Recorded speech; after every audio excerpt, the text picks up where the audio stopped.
Charles is under arrest, and he's currently charged with... So what happened to Elizabeth?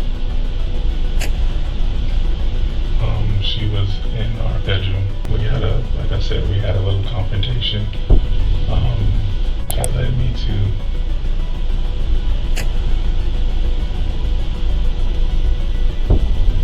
to use my hand. Some wives see their husbands as perfect, loving, and completely trustworthy. But what happens the moment they discover the man they built a life with is actually a wanted homicide suspect?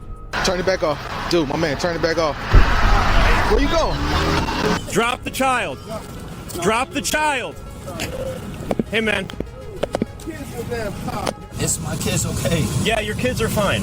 Luckily. They went to the restaurant? They went to the hospital, yes. Restaurant, hospital, bro. I don't know. Here are jaw-dropping moments when wives find out that their perfect husbands are wanted homicide suspects. Meet 39-year-old Charles Muscatello, a drug addict husband who believes the dark thing he did a year earlier had been buried for good, unaware the consequences would come knocking when he least expected it. Charles is under arrest, and he's currently charged with... The entire apartment was covered in blood. You gotta try to be as descriptive as you can. Okay, there's a steak knife. He had a steak knife and he tried to get me with the steak knife, and I grabbed it away from him and I went like this, and Where did you get him? like right here. On the 6th of August 2017 in Ohio, a worried employee dialed 911 after a co-worker suddenly vanished from work. 53-year-old Maurice Goins hadn't shown up, hadn't called, and the silence around him raised alarms. Can you do a welfare check on the number 401? You're just going to check on Maurice Goins. He has not been seen or heard from in a week. Lakewood officers rushed to the address, but their knocks were met with silence. With no response, they searched for another way in. The moment they stepped inside, they were confronted with a scene so disturbing that it would linger in the minds of even the most experienced officers. Maurice was found lying face down inside his own pool of blood with multiple stab wounds. This discovery resulted in an investigation by the police, and his neighbors claimed to have seen a suspicious man with a cane enter the building and leave moments later, carrying a TV. But with no name and hard leads, the case went cold until after 10 months, when two confidential informants revealed to the cops that a man named Charles Muscatello had bragged about attacking a man with a knife until he passed and took his TV. Following this lead, Charles was arrested on June the 19th, 2018. However, before interrogating Charles, his wife, Rachel, was brought in, hoping to get more information about her knowledge of the case. I'm sure you have a zillion questions, and I have a couple questions for you. So, long and the short of it is, Charles, are you and Charles like legally married? Yes, Okay. we are legally married. You're just separated at the moment? Yeah, but not legally separated. That's fine. I mean, you're just not living together right now. Okay. Well, Charles is under arrest, and he's currently charged with, in all honesty, I don't know what, that's just what he's charged with at the moment. He has to be indicted and all that other stuff. I mean, there might be more charges, less charges, not as serious charges. It all depends on what the grand jury and the grand jury prosecutor ends up charging him with. But as of right now, he's charged with the of Maurice Goins. We have DNA evidence, cameras. I mean, this is almost a year-long investigation that we've done. So it's not like we just randomly came upon him. So, after our investigation led to this, and then led to us arresting him. And I just want, I could tell by the phone conversation that at some point he has told you about this, and it seemed to me that you didn't actually believe it. Yeah. Okay. Because there's been so many times that my husband, His like, life about things. Okay. yeah, like, I mean, there's even police reports about, like, he would come home and, like, he sold our son's dog. This was when he was using, Okay. to somebody across the street from us. And I didn't know to hear this person end up being a dealer as well. So Charlie ended up selling my son's dog, which was like a little pit bull. She was a full breeder, a full bred, and for dogs. He came home and said that somebody robbed him for that dog. And he had like scuff marks all over his face. and bleeding and stuff, and said that, he got robbed of the dog, he got jumped by a couple dudes, whatever, this and that. So I called the cops, and here all this time, I ended up finding out later on that he hurt himself Just to make it look that way.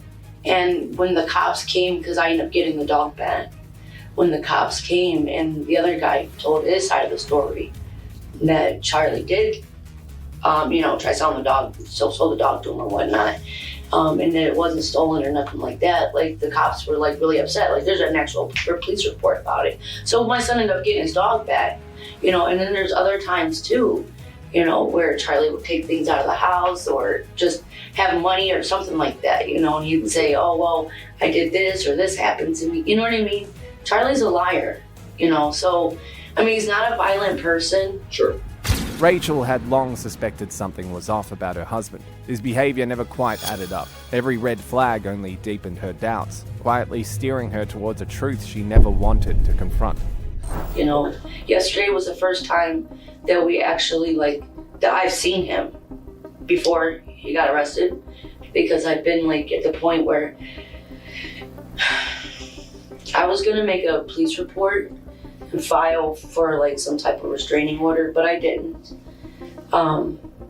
Because the last time that we had seen each other, which was on 117th in Detroit, I went to go meet him, and he said he had money to give me for the girls, for our daughters. And when I went to go meet him, but at this point we're not together, so he started making accusations. Oh, well, where's your new boyfriend? This and that, and so on and so on. So he started to get a little frisky with me, and it left bruises on my arms, which is, I do have pictures of it. My counselor knows about it. This and that. So at that point in time, I'm like, okay. I told him, I said, I don't want nothing to do with you anymore. Okay. And this was about, I want to say maybe 2 months ago. Or did he first mention this? I don't know, I want to say a few months back. Okay. But like I said, I didn't believe anything that he had to say, because Could you kind of tell us what he kind of said? the only thing that he said is he thinks that he killed somebody. Okay. And I'm like, yeah, right. You know what I mean? Right. He's like, oh, I got jumped. He got into a physical altercation with somebody, and that was it. Charlie's lied so many times about things that's happened to him. You never know when to believe him, So, other than that. So basically, he just in passing said, oh, I might have killed somebody, but never any details. No. Okay. No. And then yesterday, when he was telling you why he was here, you kind of... Yeah, because he said something about a cane over the phone. Right. And there was... TV. The TV, the TV thing, it kind of blew my mind, because I don't even remember anything about any type of TV. Your only real knowledge of that... Let me just be blunt with you. At any time did Charles come home with bloody clothes and you No. gave him a change of clothes? No. Threw the other I would have clothes freaked out if that was the case. Seriously, because I've never seen something like that in real life. Somebody coming up to me with blood all over him and stuff like that, but no. Okay. And he would have been covered. Yeah, no. The only times I've ever seen Charlie, like I said, is if he hurt himself and gave you the lie about, this happening to him, this and that. But it was never Do to you that remember extent. him around that time having a cut on his hand? This would have been the time the cane was missing. Of the eclipse and George's passing. To be totally honest with you, no. I don't. You don't remember, or you? I don't remember Okay. seeing a cut on his hand. I don't remember, for sure. Because he always gets hurt too, though, So I really don't know. Okay. So really, the only knowledge you have of this is just kind of him, saying to you that he Right. might have killed somebody. That you just kind of yeah, whatever. Yeah, because like I said, Right. he doesn't seem like. Honestly, I'm still having a hard time believing, processing. Sure, Yes. I completely understand that. Because, like I said, he's not a violent person, Yeah, well, but he does have a short temper, and with his problems. That's another reason why we're not together. Can I ask you guys a question? Sure. Based on, you know, I'm not going to say the evidence or this and that, but based on, I watch a lot of Law and Order, so based on like the way, did it look, was it like a violent type? Extremely. The entire apartment was covered in blood. Rachel did not hold back. She painted Charles as a walking nightmare, someone far beyond reason. Now with her account on record, all eyes turned to the man himself, and the room grew heavy as officers prepared to hear his version of the events that had unfolded, with him being right at the center of it all. I'm going to tell you what this is about before you make up your decision whether you want to talk with us or not. Obviously, we want to talk to you. We have some questions, and a lot of what we talk about has to do with how we're proceeding with other people involved in this, including your wife. So the long and the short of why you are here, tell you in. I'm gonna keep it real. You already know because I can tell by the way you're looking at me. You keep looking at me. No, I keep looking at both of you guys. I have a warrant for your arrest for. You had to know eventually this was coming. Word. I understand.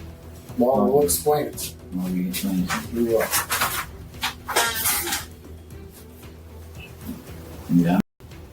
Yep. So, I know that guy. Who is it? I don't know his name right offhand. You don't know his name? No. you don't know his name? No, because he did business for each other before. Okay. So, all we have is a certain amount of information, and that certain amount of information we have, cameras, DNA, video footage of people coming in and out, so forth like that. Okay, that's why you're sitting here. Okay? Right. If there's more to it, now's the time that we want to get this in the open.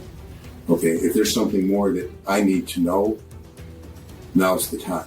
Okay, so that being said, do you want to discuss this and give me your side of what occurred here? All I did was ever just feel favors for this guy. Me and the guy that you just had in the car too. So, you've been in his apartment, correct? Yes, sir. I'm not gonna lie about that. Okay. 1,000 times probably. Okay. So you would know his name. I know it's like Maurice or something like that. I don't know his last name or anything. That's okay. Well, you know him as Maurice. Yeah. Okay. Actually, me and a few other guys, was there, and he gave us credit. Okay. My DNA is probably all over that place. Not in places Well, where not it should in the places where it shouldn't be. Charles could see the walls closing in, evidence stacked sky high, excuses running dry, and no words left that could save him. We have enough evidence, obviously, to have gotten an arrest warrant for you that shows you committed a homicide. That's why there's an arrest warrant for it. But it tells one side of a story, the evidence that we have. The side that it doesn't tell is the side of the person that's still alive that can tell the side of what happened, what led up to it, and why it happened. I got to believe that this is weighed on you like a ton of bricks. And I've got to believe that over this time period, Charles, you probably have been feeling like you're drowning, okay? Trying to get this off your chest. But the only way to do it is to now come clean about it. I could see it on your face.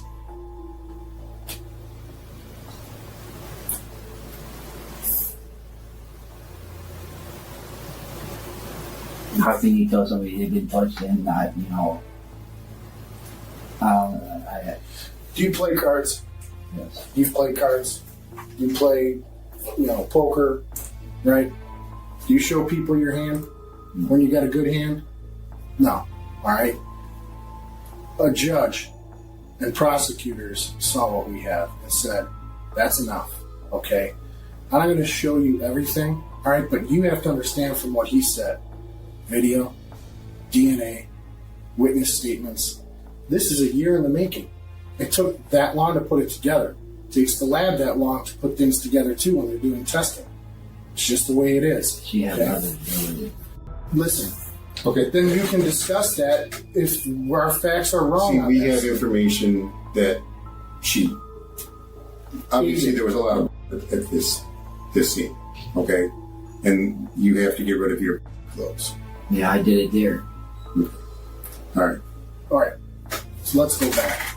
So since you're getting this on the table, I did it there. Let's start from the beginning. He invited me over. Okay. How, in what way? Explain. How did he invite called you? me. He called you on the phone. What phone did he call? He called my cell phone, which I don't have that phone no more. Which phone was it? Well, what was the number? Do you Do you remember? I can't remember the number on the phone because I've been through so many phones. Was this at night? During the day? It was during the day. Do you remember what day of the week? I know it's a long time ago, but just asking if you do. If you don't, you don't. I don't remember. I know it was around the first of the month area because that's when he got it. Just check. Yes. Okay, so he invited you over. All right, where were you at when you got that call? Where was I at? On R14? Yes, sir. And then you walked there. Yes. Okay, then what? And then we started smoking. And then I wouldn't do the things he wanted to, so he would aggress me. What Yeah. type of things? Go ahead and be specific. There's nothing you're going to say. This is so we understand. This is to your benefit. Tried to move away from him, and he got aggressive with me. And I just got scared, and he grabbed me, and then he tried to get me first, and I just grabbed away from him. What do you mean you tried to get? You gotta try to be as descriptive as you can. Okay, there's a steak knife. He had a steak knife, and he tried to get me with the steak knife, and I grabbed it away from him, and I went like this, and Where did you get him? like right here. What happened after you got him there? I didn't know what to do, so I pulled him off to the side, and I took off. Okay, where did this happen at? When that happened? Where were you at in the apartment? In the living room. All right, so you got him here. Yeah, so That's it? he kept trying to grab me, and I kept trying to push myself off of him. And then I grabbed him like this to push myself away from him. And I could have, I was scared. You were in front of him? Yes, I was. Not behind him. No, I like wasn't behind this. him. I never You were did in that. front of him. I went in front of him. You said he had it. Charles insisted it was self-defense, claiming he struck Maurice just once, a single blow to the neck. But forensic evidence told a far darker story. 20 strikes, all to Maurice's back. And somehow, even with the truth closing in, Charles still wasn't finished spinning his lies. I grabbed it out of his hand, Mm-hmm. right through there. So you had cuts to this hand? Yes, sir. From what happened? And were they No, I deep? grabbed him like this. Were they deep? They were pretty Like, deep. did you need stitches deep or not No, that deep? not that deep because I yanked it away. Did he just stop moving at that point? I don't know if he did or not. I just threw a sheet over him and I left. That's not the full story. I dragged him right into the room right there. Wait, when did you do that? Right And I'm after? just saying that when I grabbed him, I threw him down. I drove him into the room. I don't know if he was still breathing or not. Okay. Okay, so you drug him you drug him from the living room, and then what room did you have to drag him through? I drove him to the kitchen, Okay, and then where did you end up with him? right there by the bedroom. Okay, and then did you throw anything on top of him? I threw a sheet on top of him. Okay. All right. No, it looked like a sheet. I don't know what it was. Clothes maybe, whatever? Whatever. I just threw on top of him. All right. Did you take anything out of the lockbox that was in the bedroom? No, I didn't take nothing out of the lockbox. Why would your DNA be on the lockbox? Because I messed with that lockbox 1,000 times. Okay, fair enough. They gave us watches out of that lockbox, and do like favors, like I said. But this time he wanted more. All right. So, how many times? And you don't have to give me the exact number, but just estimate. How many times have you been over Maurice's apartment before that night? Probably 100 times. Okay, and out of that 100 times, how many times did you guys have, that he gave you money or gave you or something to fool around with it? 100 times. What was the purpose of moving him from one room to another? I was scared. Well, I mean, fair enough. I'm just wondering, in your mind, you have what was... 1,000 people coming in and out of there all the time. Okay. Now, you said that You changed right there. But he's way smaller than you. It's not like you put his clothes on. What did you change into? I put a pair of jogging shorts on. I mean, obviously, the giant elephant in the room. Why were you just too scared to think straight to call us and say, "Hey, this guy just attacked you"? I was high too. Okay. You know. What were you guys smoke? I'm paranoid schizophrenic. When I started thinking of hallucinations, it just Okay. my life didn't know nothing about this. Okay. What about the knife? Did you leave it there or take it with you? No, I put it in the bag and took it with me. Okay. And it was it from his apartment? Yes. The knife was from his apartment. Yes, sir. What happened to those items? I threw them in the garbage. Okay. On 114? Yes, in the dumpster. Anybody else assist you in any way after the fact? No. Your wife didn't help you out in any way? Didn't ask you, did she even know that you had bloody clothes, or did she know anything about this at all? I wanted to keep it. I didn't know how to go about it. So I didn't want to tell anybody. Okay. So she Are has you no guys still knowledge? together? Yes, we are. Is she living at home? Does she have a home she's staying in, or is she on the street? She lives in an apartment right now with my ex-wife's daughter. Okay, where's that at? Just the city. What city's it? Not it's in Farmville. Okay. But you're living on the street? Yes, because I want to change my ways, and this time I try to change my ways, like seems like everything's going wrong. We just got back together today. You never once mentioned this to her? The truth had finally surfaced, yet one burning question refused to fade. With no choice but to press further, detectives leaned in, determined to get answers straight from the perpetrator himself. Am I correct in my observations that this has probably been weighing on you pretty hard? Yeah. How come you never came to tell us what happened? You just hope that no one I ever had to found think out? that we were eventually going to know, because we just have to wait for the lab stuff to come back, you know? I know. We got the I don't want cane. enough CSI to know that. Yeah, we got the cane with your DNA on it that you left there, you know, all that stuff. The video cameras there, you going in and out. The place across the street, was it light out when you left? Yes, it was. Yeah, I mean, it was early in the morning. How long were you in there? If you got called up at night to go there? I was in there from like maybe 1 o'clock in the morning, 2 o'clock in the morning, all the way until like 11, 12 o'clock. In the afternoon the next day? When did the incident happen? Was it still dark out? When he started running out of money, and I tried to tell him like I don't want to do nothing. And, was that the next day at daylight, or was it still at night at dark? It was daytime by then. It was like 11 a.m. around that time. How long do you think you stayed in there after the stabbing happened? Because you left the water on, you tried to wash up. And... Yeah, you left the water running. Like 20 minutes. Okay. You ran the whole apartment building out of hot water. Yeah, when you left the hot water on, you ran the whole building out of it turned into a Charles. It may not. I mean, you may be. I understand that this is a lot that's going on there right now, but I mean, you telling us your version of things is definitely going to help the situation, because I'm still going top of her. Charles had finally confessed, but detectives couldn't shake the feeling that Rachel's story did not add up.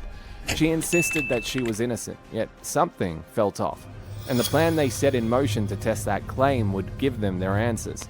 Hello? Hello? Charlie? Yeah. What's going on? I've been calling. Hold on 1 second. Let me turn my flashlight off. Oh my god. Rachel, man. They got me on. Charlie, what are you talking about? They got me on, man. You're lying, right? I'm not lying. The detective right here, I'll tell you. For what? Like, I don't understand. Like, what's going on? Like, I don't understand. Your probation officer called today, and I talked to her, and I told her what was going on as far as you being in the hospital. So I don't know, where's my case coming up from? From a year ago? Well, they got me for... I don't understand.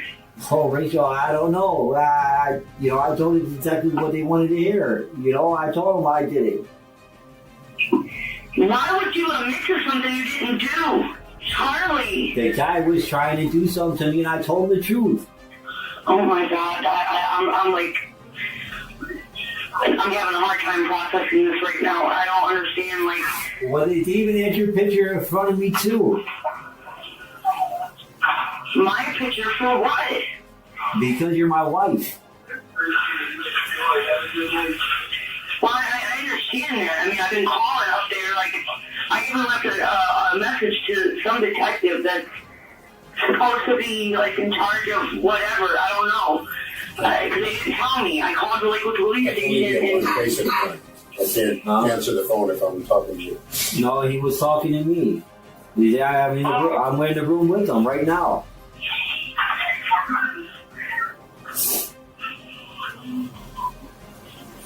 This is crazy, Charlie. Yeah. I even left the cane on the scene too. That I was using. David's cane. So you did take the cane. Everybody asked you, Charlie, if you took the cane, and you said no. I left it upstairs at your mom's. I thought I did. They wanted me to tell the truth, so I told them the truth.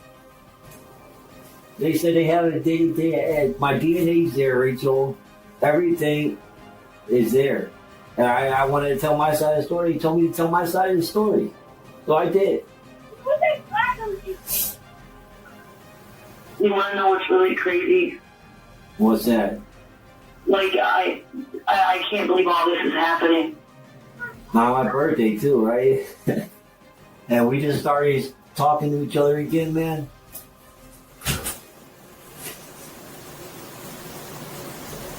I thought, like... They told me if everything's the truth, like I said it is, I should be all right. You hear me? What's really crazy is I thought that you were lying about all that. You hear me? Just know that I love you with kids, all right? You hear me? Yeah. Now I'll call you when I get a chance, all right? I should get another phone call, all right? Bye, honey. Bye, baby. Charlie, love you. Love you too. Bye. Okay, did you talk to She ain't gonna be arrested or anything, right? I promise you, short of her coming in here and sitting down and saying, Detective, I was in there with him, I'm the one that stabbed Maurice. Short of that, no, she's not getting arrested. Not even contemplating. Okay? When all was said and done, Charles was charged with homicide, aggravated burglary, and aggravated robbery. He's nothing compared to Philip Ray Jaramillo Jr., whose case shook everyone after he made a careless decision that he desperately tried to downplay. But behind the excuses lied a moment of negligence that cost his 10-year-old daughter her remaining days on Earth. She's code 4, in the neck. Got the one here. Is she okay? No! You can't do this to me! Please tell me my daughter's gonna be okay. She's not? She has a wound right here. But in the time your mind went blank and your daughter was your thought is to hide. On August the 20th, 2023, New Mexico officers rushed to a chilling call. A young girl had been struck with a firearm and was fighting for her life. As police and EMTs arrived on scene, every second suddenly mattered. What's the fastest way there? To the back? Where's she shot at? Okay. Where at? Right here? Yes. Where at? Where at? Where's she shot at? Make sure nobody leaves. It's, she's code 4. Shot in the neck. Got the gun here. I only touched her a little bit, but ran some, pulse checks. She's gone when I got here. Shot. Where's the gun? I don't know. I haven't seen none. I can't have nobody leaving. I'm gonna notify CID on call. Just make sure nobody leaves, okay? Get everybody's names. Come here. Come here. Do me a favor. Where are the other kids at? Let's go around the side. Come on. Take them with you around the side. You have shoes? Where are your shoes at? Okay. Is anybody else in the house? No. Okay. Any other kiddos in the back? Okay. Just go around the side, okay, where those other kiddos are going, okay? Dude, I was cleaning and putting everything up. They should have been locked up. Just come over here, guys. You guys can hang out right here, okay? Right here in the shade. Okay. Or where do you want her to go? Just not inside the house. Yeah, right here's the medics are here, but I went out. hey, if you would just stick around for a little bit, all right? The sight of the girl stopped the officers in their tracks. Her condition spoke louder than words, filling the air with fear and tension, and leaving them desperate to uncover what had unfolded before they arrived. When's the last time you guys saw her? She was asleep. Like I went and checked on her because I took a shower and that was it. She was just asleep. What time was that? Like at 12. Okay. But she was fine. Okay. Is that the last time you guys saw her? Yeah. Okay. There's no way it could have been at 12. It's already 2. No, that's the last time I was in there. She was fine. She was just asleep. Why didn't y'all say something? We didn't know. He screamed, and that's when we saw her. That was it was literally right away. We didn't hear anything. You guys ain't. So he walked in there and. He went in there. I don't know what happened. He ran in there, and she was just like that. Okay. You guys didn't hear nothing? No, we didn't hear it. Outside cleaning up. We didn't hear anything, so we thought he was joking. So we ran in there, and she was like that. Where were you at before? I was in her room. I was gonna go to the bathroom, but he started screaming that, so I left the bathroom and I ran to the room. Okay. You were in whose room? I was in her room. It's right here. Okay. Okay. Yeah. And you were the last one to see her? Yeah. Okay. So, you guys were inside of the room? Yes. And you guys, what happened? I just heard him, he was just laying down, and then I just heard him start screaming, telling me it was and I ran so fast, I couldn't even process what was going on, and I was in here like that.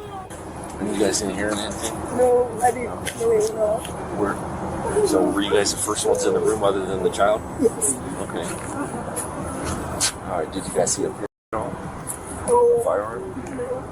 No? I didn't know it was on the bed, and I didn't see it, so I didn't really think nothing of it. I thought he was joking, and I didn't see that he was serious. I could hear him in the voice, he was scared. And he started crying when he seen me. That little boy? Okay. As officers were piecing together witness statements, the victim's mother suddenly arrived. Her presence, however, was going to present the cops with the heavy burden of sharing the disturbing news with her. What the happened? Is she okay? No! You can't do this to me! Why? What happened? My child is gone! They're working on her right now. Please tell me she's okay! They're working on her. What the happened? Please tell me my daughter's gonna be okay. She's not? She has a gun right here. Are you serious? Her head? Where her neck meets her head. They're working on her. As of right now, she has a pulse.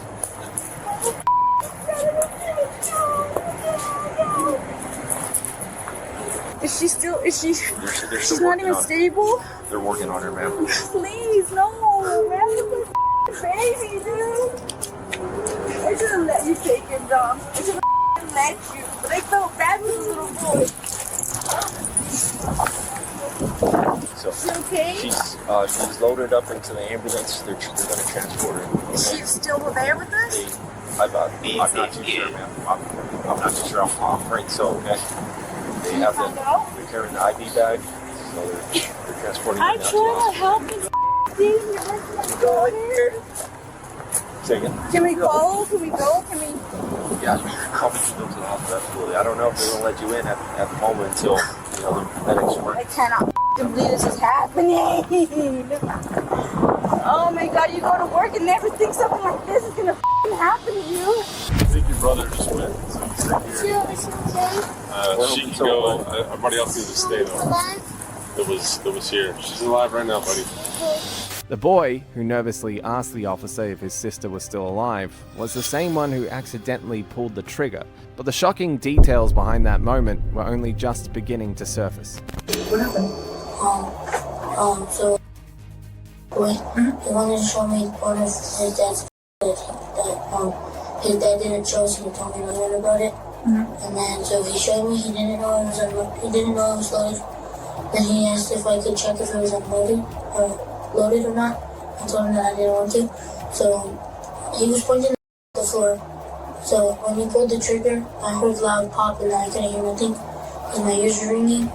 And then I went into the living room, and then he came out crying and screaming that his sister was because I thought he honestly hit the floor. But I hit his sister. And then his two older sisters went in there, started crying, and then I started crying, and then y'all came and we got escorted out. Okay. Where was the picked up from? On the dresser. On the dresser? And after he picked up the gun, what did he do with it? He asked if I could unload if it was loaded or not. If I could see if it's loaded or not. I told him no. Okay. Whenever he asked you to see if it was loaded or not, did he do anything with it at that point? He shot. He shot. Okay. And where was it facing whenever he? It was facing towards the floor. Okay. Towards the floor in which direction? He was pointing it down. Just down? Okay. Was it straight down? Was it at an angle? Was it? Kind of like that.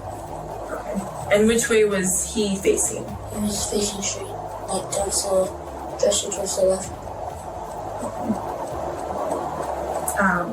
And then his sister was on the bed. Was she asleep during that time?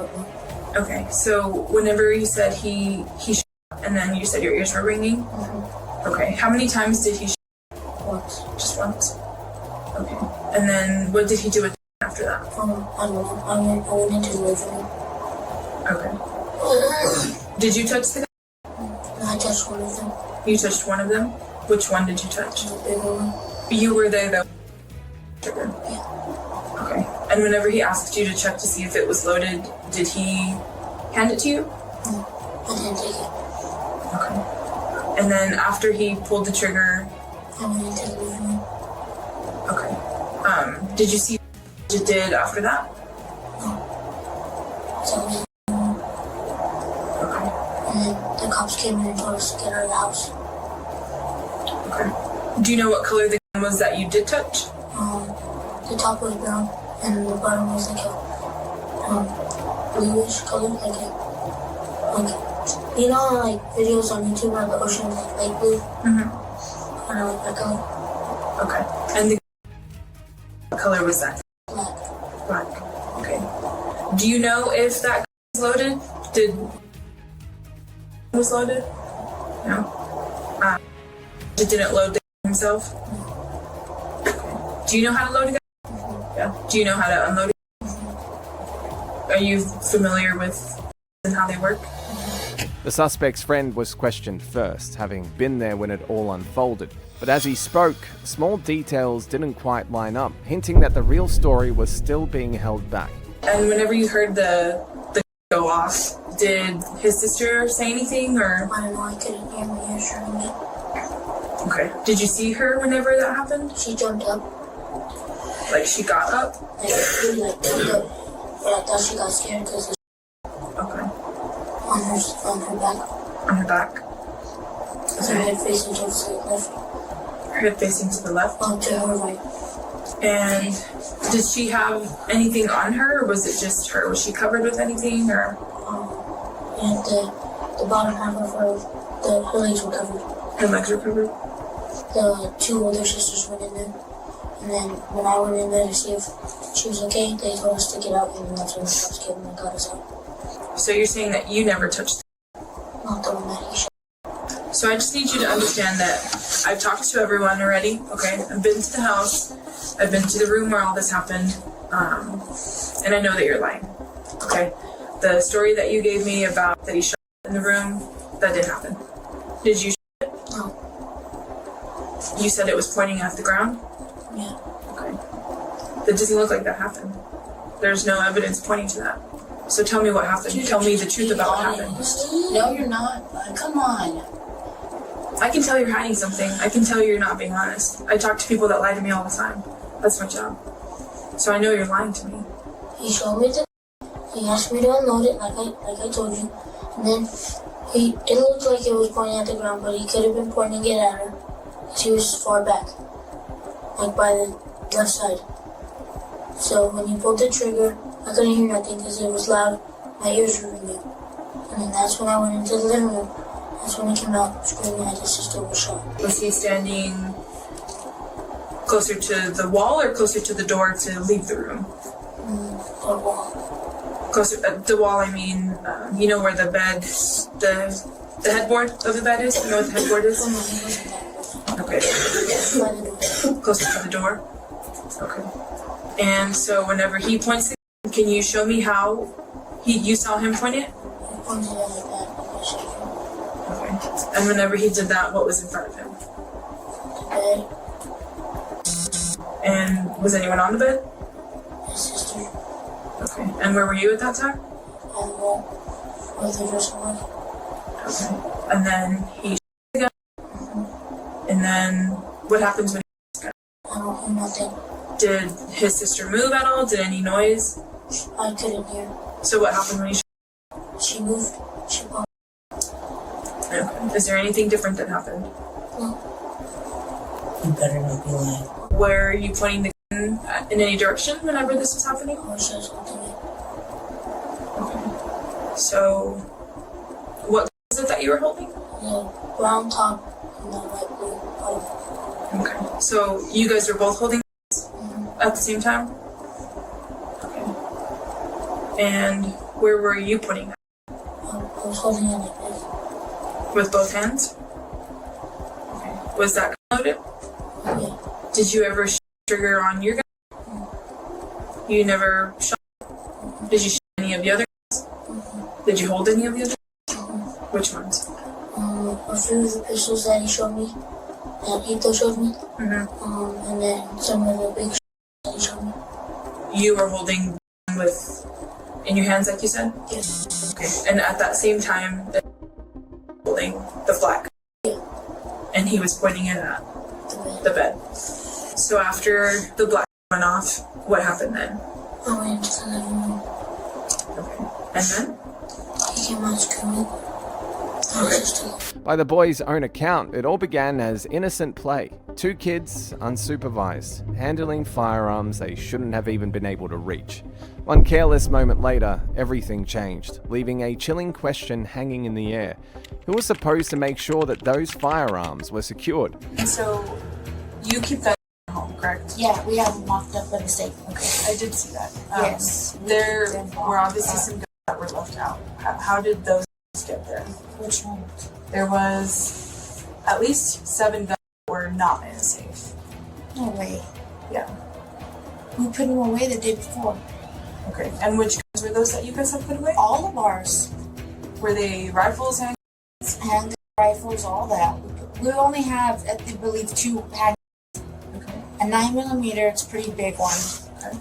And then we have an FHN, and we put those away. And ours is like a bigger one. That's all I know. FHM? In? Okay. And what color is that one? Black. Okay. And the 9mm, what color is that one? I think it's gray. With the steel. I mean, it's been so long since we keep them locked away. We've had them for years. I mean, you can go back and see that they've took guns out of our homes. We keep our stuff safe.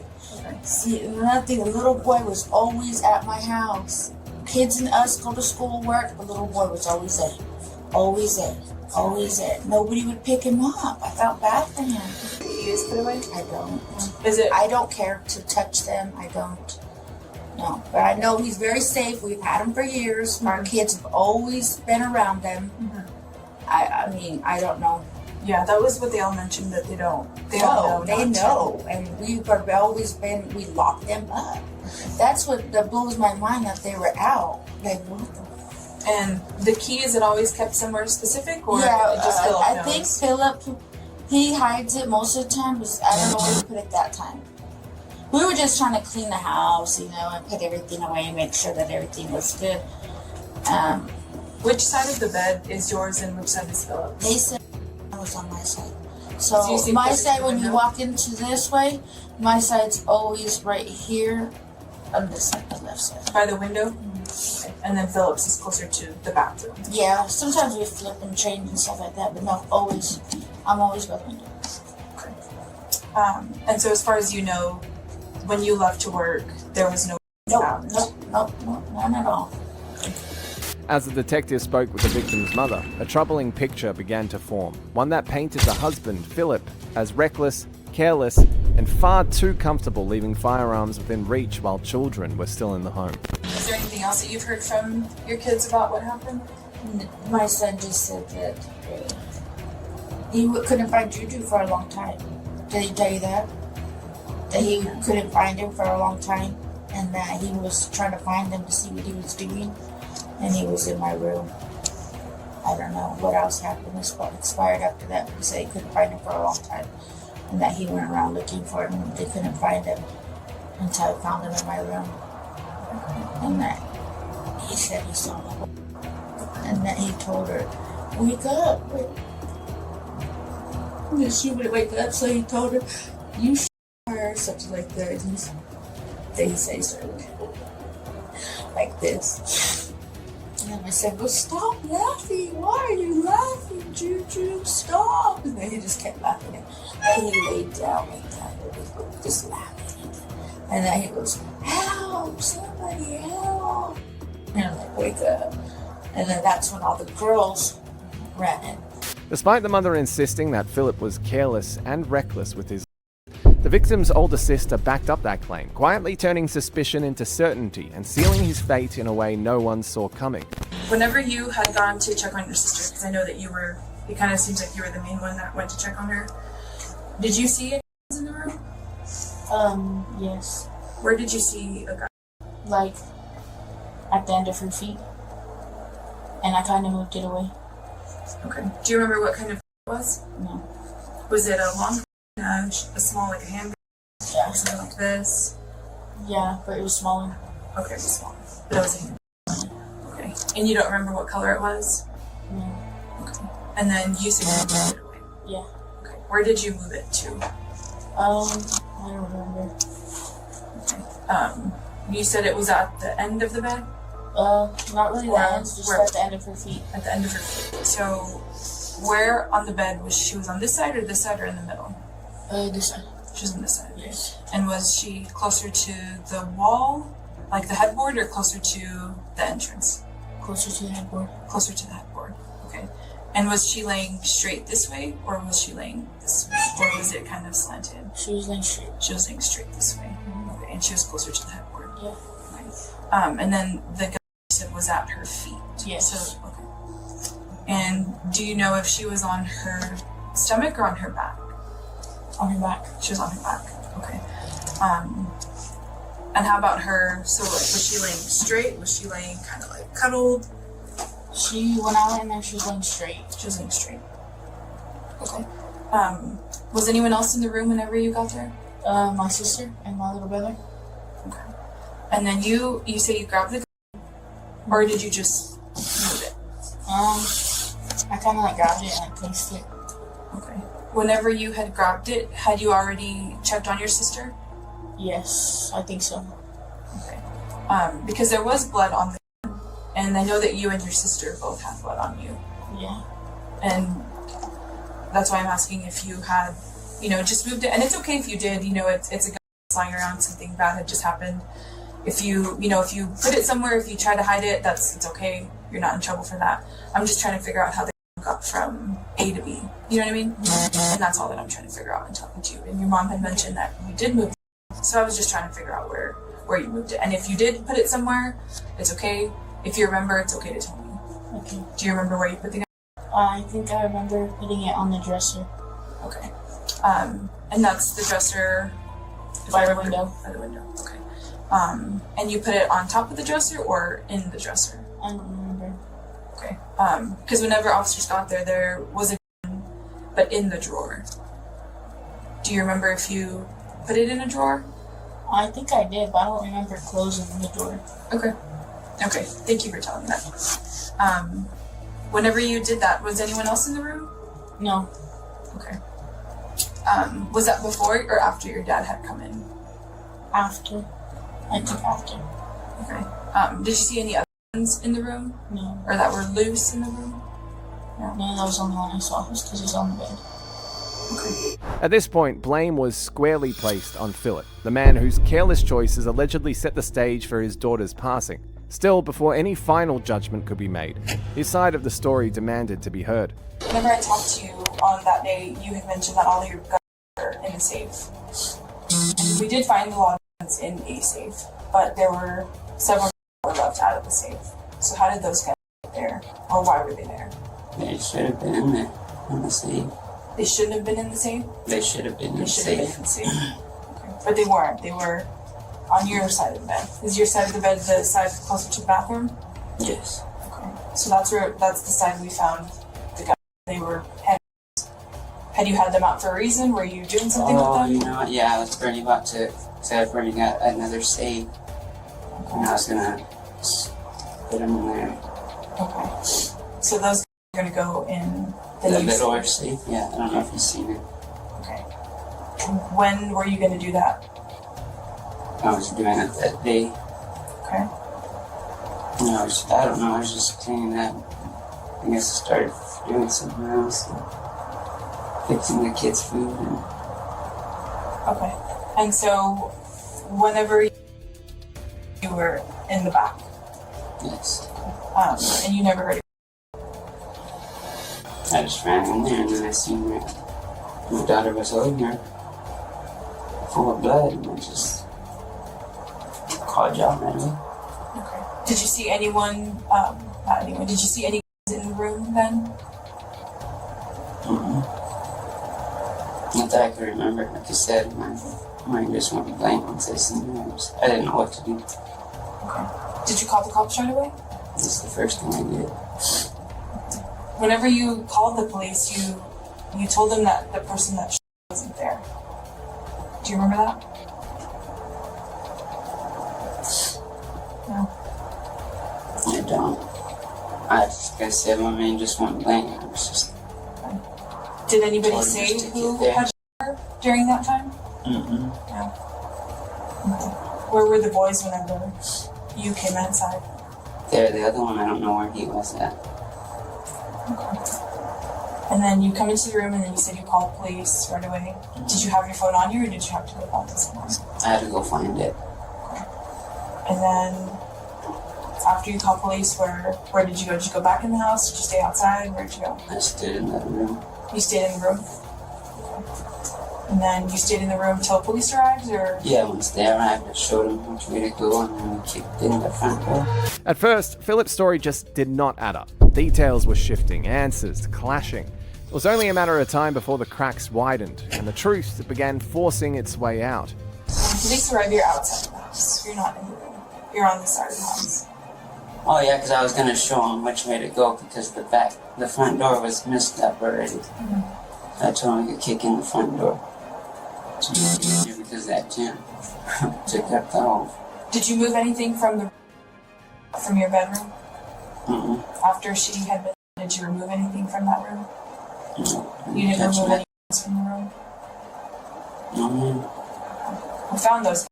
We found them in the RV. And I know that you moved them because that's what I was told by people over there. I'm just trying to figure out why. Maybe, I don't, like I said, my mind just went blank. I really don't remember. But in the time your mind went blank, your daughter, your thought is to hide the gun. Why was that your thought? Why did you hide the staying there with her? Why did you hide the guns from your room? Maybe you weren't hiding them. Why did you move them? I have no idea. How many did you move? I'm not sure. Was it more than one? Just one? They were in a box, I believe. Why didn't you hide them all? Or why didn't you move them all? Why did you just move the ones that you moved? I have no idea. Okay. Where did you get them from? Where were they at? Whenever you picked them up, where did you get them from? They were in the closet. In the closet? Okay. In the closet where the safe is, or in a different closet? The safe is.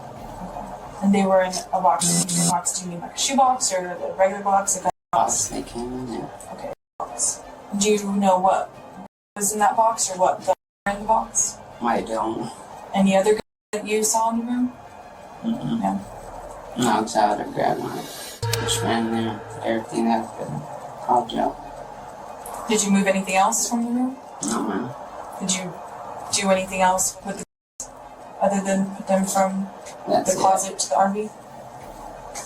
That's all I did. Okay.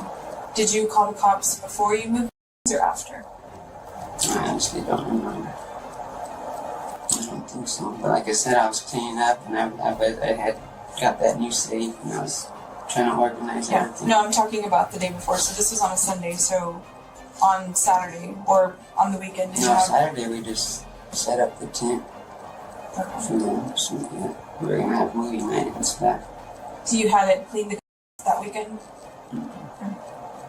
Do you know where the key was on this day? I don't know. It should have been there under the Under the mattress. mattress. Okay. Do you know if the safe was open or if it was closed? No, it should have been closed. I believe so. Consequently, Philip was charged with negligently making a firearm accessible to a person under the age of majority, resulting in serious bodily injury or demise, and tampering with evidence. Still on wives discovering their perfect husbands are wanted homicide suspects. This Ohio case follows Augustine Antonio Tompkins, whose intoxicated, reckless choice put an end to his girlfriend's days on Earth. What'd you just spray all that cologne for? Any weapons inside the car? Turn it back off. Where you going? 126 right now. He's taking off. Come on, man. I got a female barely breathing. The radio advises squad. We got heavy pelvic damage. Female. You broken leg, possibly. Head injury. On the 1st of July 2022, an officer on highway patrol spotted a car swerving dangerously and initiated a stop.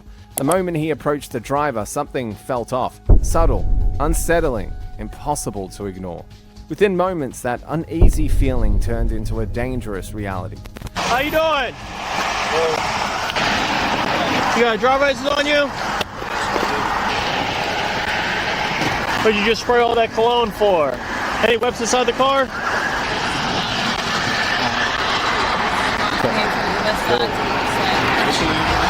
What's my name? I'm about to open the car. Yeah, open it up. Listen. You open it up. You good? You can't find your wallet or anything? Oh, no, hold on for a second. Whoa. You know, you good. You good, man. You all right. You're okay. Cut down my wallet, bro. I know. That's what I'm saying. I'm trying to help you out. Check your... Listen, you don't gotta help me out. Listen, I'm about to reach for my wallet right now. Oh, all right. Okay, go ahead, man. Any weapons inside the car? Yo, I'm about to reach for my wallet right now. Okay. Go ahead, grab your ID then, man. I'm gonna grab my ID. Okay. Don't even worry about that blunt wrap. Just go give us your ID, okay? That's not a driver's license. We don't need a military ID. So you need this? Yeah. Go ahead. What you need? No, here you go. You got that back. All right. Here you go. You sure? Yep. I'm gonna grab it right now. You got it. Okay. Go ahead and turn the car off for me. Yeah, go ahead, press the, yeah, there you go. You might have better luck calling off. What happened to the car? What you mean? Right here in the front. Ain't nothing happened to the car. Yeah, you got damage back here, you got damage in the front. Oh yeah, it's fresh.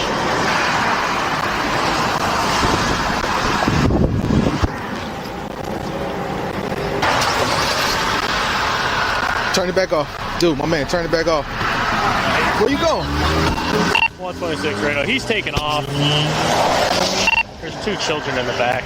With his girlfriend and 2 children in the car, Antonio made a split-second choice to run. That reckless decision set off a chain of events that would haunt him for the rest of his life. It's also got driver's side damage to the front and the rear. Oh, he just crashed 422 eastbound. Radio 7 squad. 422 eastbound. I think just before Harper. 10-4, sending the squad 422 eastbound just before Harper. The car caught fire. There's going to be 2 kids in the back, 1 in the middle, back right, female passenger adult in the rear left. We have to shut down the freeway. We have ejections.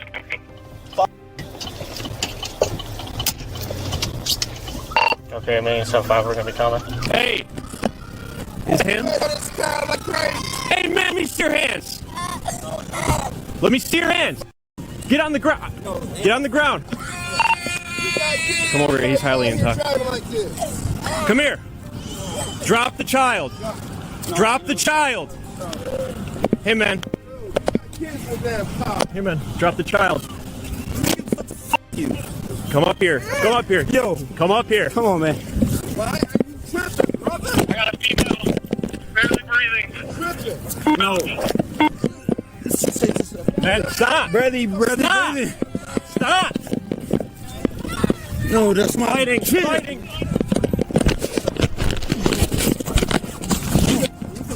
Hands behind your back. Hands behind your back. Hands behind your back. We got him. Go to we got him. Go see him. Check the car. Check the car. Get everybody else out of the car. Oh, you. Yeah, that's my daughter. You okay, baby? You okay, baby? Go see what first aid we can get to this female. Come here. Can you hear me? Ma'am, can you hear me? Can you hear me? Hey, come here. She's barely breathing. So just keep going. Radio, we're doing CPR. Tell the squad to get here. My radio's not working. We got a female on the ground. She needs to go immediately. Everybody's out of the vehicle. We got one male in custody. Radio, see if you can get a helicopter. What do you need? AED. Radio advised the squad. We got heavy pelvic damage. Female. Two broken legs, possibly. Head injury. All that bleeding. Here, I got it. Gonna cut it. Okay. Oh, they're coming up the wrong way.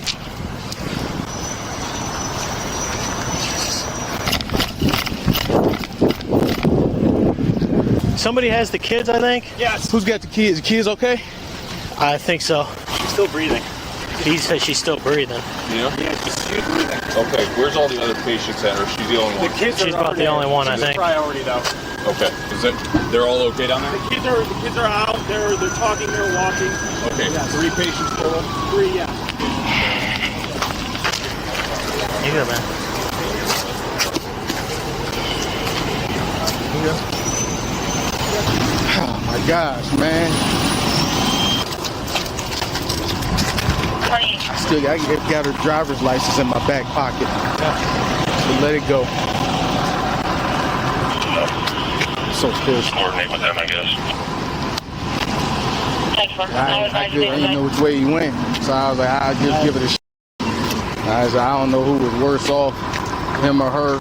I see him coming eastbound, and all I saw was the car. It looked like it went airborne and caught on fire. It looks like we rode top of this guardrail for a while. Yeah. So nobody was actually pursuing what we were looking for. Despite how serious the moment was, Antonio's intoxication kept him detached from reality. His reactions and the questions he asked left even the officers stunned. Alright, man, squad has to take you to the hospital. Yeah, My kid's okay. Okay, thanks. Now you're concerned about your kids? Really? No. Why didn't you stop? Step on out of the car. These guys are going to check you out and take you to the hospital. Step on out of the car. It's my kid's okay. Yeah, your kids are fine. Luckily. They went to restaurant? They went to the hospital, yes. Restaurant hospital, bro. I don't know. I don't know which hospital, but yes, your kids are fine. Your kids are fine. Okay. Just step on out, man. We got to take you to the hospital. All right? What's your name? Here, I'm going to take these cuffs off. You're going to have a seat on this cot, all right? Have a seat on here. We're going to strap you in on that side. Okay? I'm not resisting. I'm trying to help you out. Following the incident, Antonio's girlfriend succumbed to her injuries, and Antonio was charged with aggravated homicide by a vehicle, aggravated vehicular assault, failure to comply, driving under the influence, and 2 counts of endangering a young person. Just when you thought it could not get any worse, meet 47-year-old John Bird, a former Arizona detective whose rage finally took over, leading to an irreversible moment after he turned on the person closest to him, who happened to be his wife, and taking her breath away permanently. So what happened to Elizabeth? She was in our bedroom. Was she? Most likely she was. I'm using my hands to put pressure around her neck. And you're going to be arrested for the your wife. On July the 31st, 2024, after hours of silence, a worried friend requested a welfare check on Elizabeth Bird, John's wife. Officers arrived at the home and made a chilling discovery of Elizabeth's remains behind a locked bedroom door. Not long after, her husband John was pulled over, detained, and brought in for questioning. I'm Detective Moran, Mesa Police.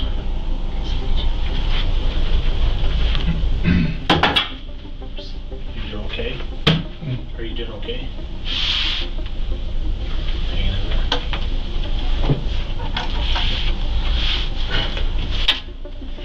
I'm gonna collect a little bit of information from you, okay?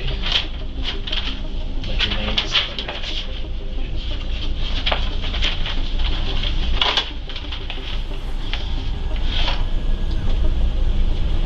What's your last name?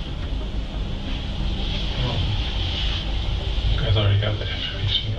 Yeah, I just like to know who I'm talking to, and I always ask people who, because you're kind of like in the same business that we're in, right? I was, yes. Yeah, so it's just information, like when we talk to someone, we say, hey, what's your name? And we get your information and talk to you. So, what's your last name? Am I supposed to talk without an attorney present to you? I'm just asking your name. It's a normal thing. We can get. I haven't even gotten into any of that stuff. Yeah, I mean, you know my name. My name is Bird. Last name of Bird. First name John. Yeah, I really would like to exercise my right to remain silent, though. I think that's probably a smart decision for me. To have an attorney. Okay.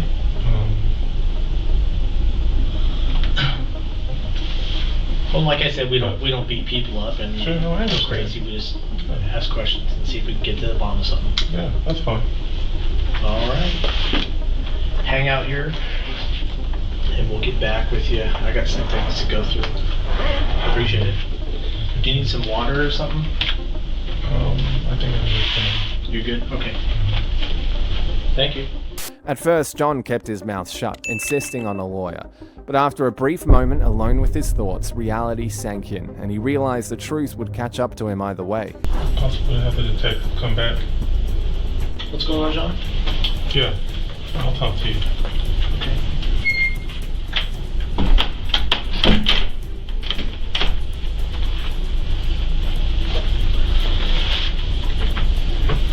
So, from what I'm understanding, I have to clarify, too, that, so without your lawyer today, that you'd like to talk to me? So without your lawyer today, you'd like to talk to me? That's why you asked me in here, did you want to talk to me? Yeah. Okay.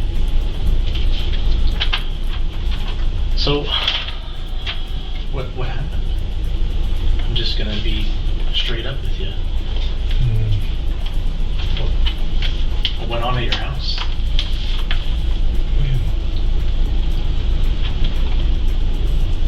So,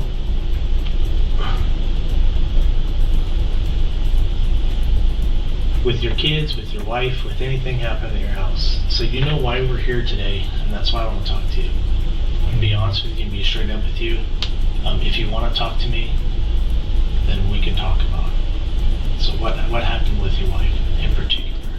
Can you tell me what happened in the situation? Tell me how I explain it.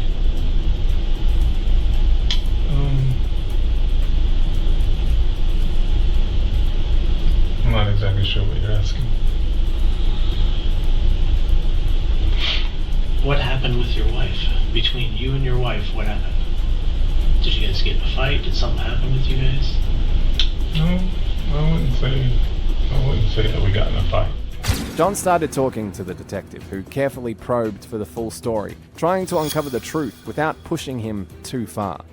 My communication in general has been, I just haven't had communication with a lot of people. But as my condition worsened, my wife communicated and did some communications. It's been very difficult. And who'd she communicate with? Who did your wife communicate with? My supervisor. Okay. And what's your wife's first name? What's your wife's first name? Oh, Elizabeth. Elizabeth. Okay. And how long did she communicate with the supervisors?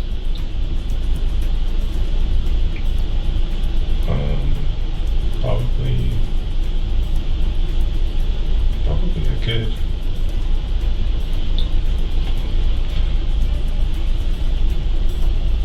Maybe a good week. And I mean, I don't know, maybe a couple of weeks, I'm not sure. John had taken a leave from his detective work, claiming mental health struggles, just before his wife's mysterious passing.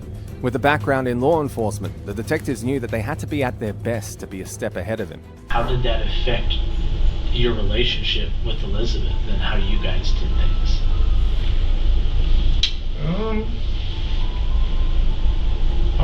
How did that affect our relationship? Yeah, was it stressed? Was it happy as ever? Was it stressed, or was it just? No, it was definitely stressed.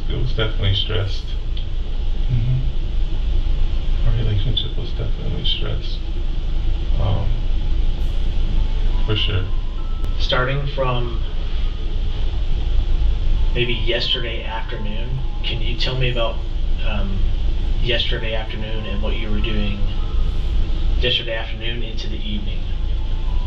Where you were and what you were doing?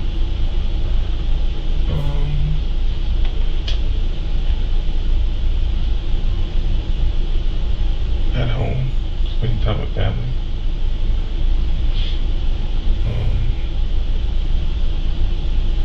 In the house, at the house. Was there anything critical that happened or upsetting that happened?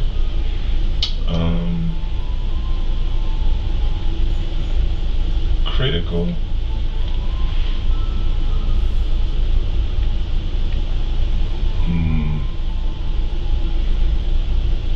I mean, mostly just an extension of previous days. When you say critical, I'm not sure what you mean. Did something happen where you or anyone in your family became upset in a situation where you're kind of breaking down and things aren't going too well? You have a discussion either with Elizabeth, kids, or something? Yeah, that definitely happened yesterday. Yeah, that's for sure.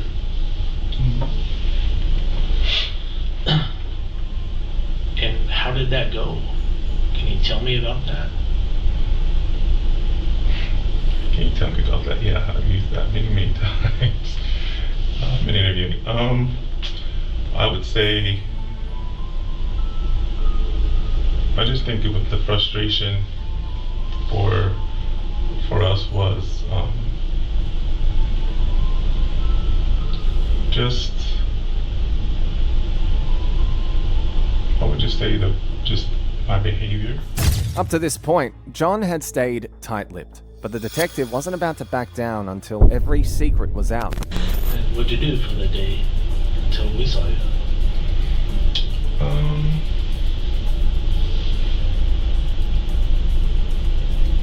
Spend some time with the kids. Spend some time with them. Talk to them.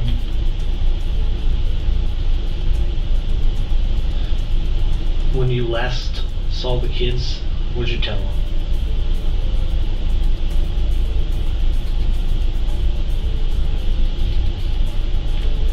What did I tell them? Your oldest boy. Your oldest boy? Your son, right? He's 11? No, I don't think he's 11. Oh, how old is your son? Your oldest? I must be wrong. He may not be. I thought he was. No, I think he is 11. That's right. Yeah. Did you tell him you were going somewhere at some certain point to do something? Say that again? Did you tell your son that you were going somewhere at some certain point to go do something?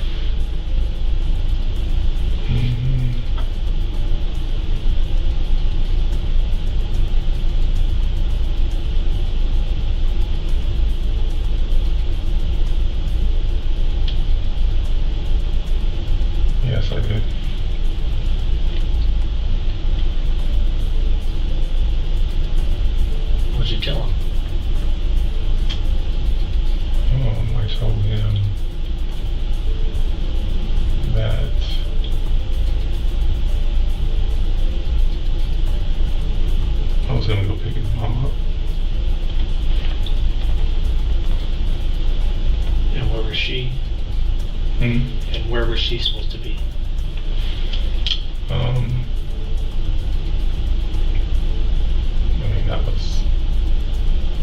that wasn't an honest comment to him. Exactly. Hmm? Exactly. Wasn't. No, it wasn't. At the time that you told your son that you were going to go pick up his mother, what was her condition?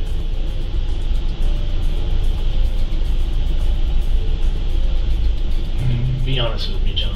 Hmm? Be honest with me. I'm talking to you right now. I know. I know it's not easy. Hmm? I know it's not easy, too.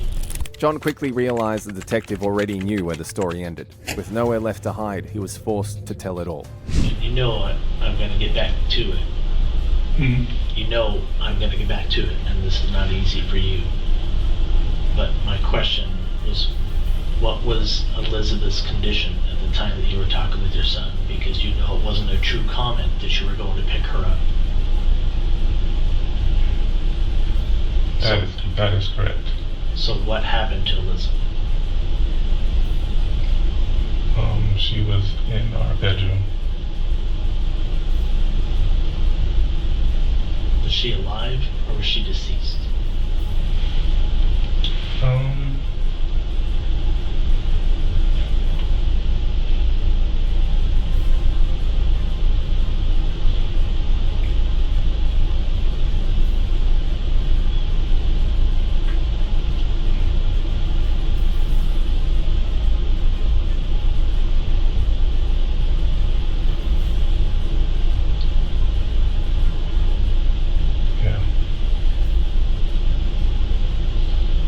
Was she dead? Hmm? Was she dead?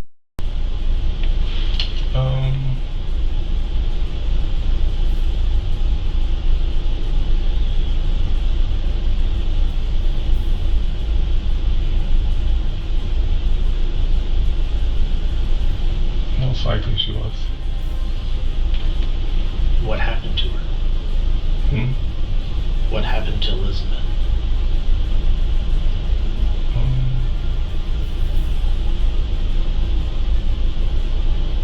We had a confrontation earlier in the day. Tell me what happened in the confrontation with you and Elizabeth. Confrontation was really just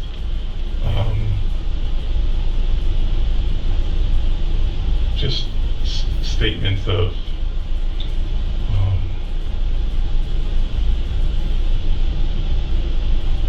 really just statements of just kind of waking up and kind of going back a little bit to a little bit of the night before, but nothing like last night. I mean, like I said, last night was a sort of a frustration buildup for her, for both of us, as I said previously, and yeah, it was very difficult, for sure.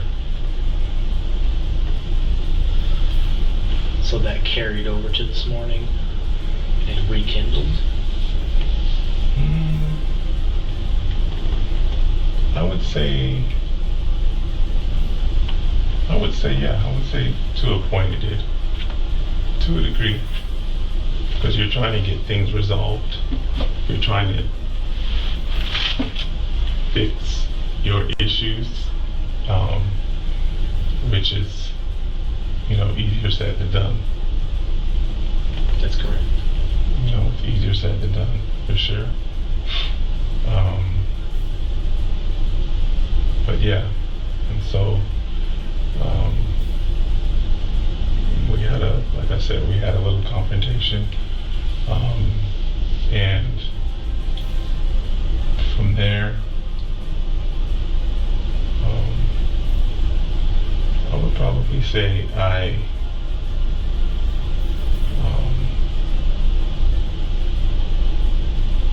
would say that I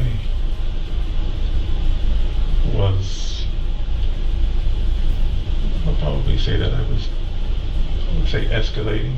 As the truth started spilling out, it became clear that this was not easy to admit, but he stopped holding back. How did you kill Elizabeth? Was it an accident? I understand things just got out of control. And you're at a point where a switch just turns. And what happened when that switch turned?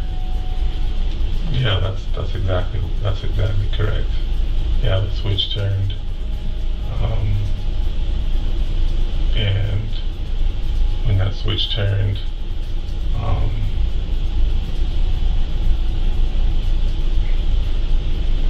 it turned from a conversation to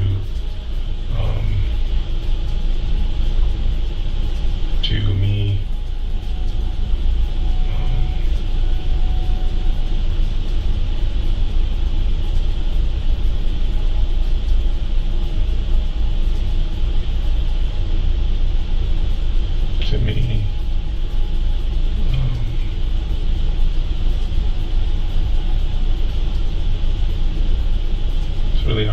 it's really hard to say. It's hard to articulate. You know, it's hard to say what I know happened. What you know happened. But I'm thinking about the process of what happened. That escalation definitely led to me sort of having I don't want to say a blackout. I'm not going to say that. I don't think it was a blackout. It was just a moment of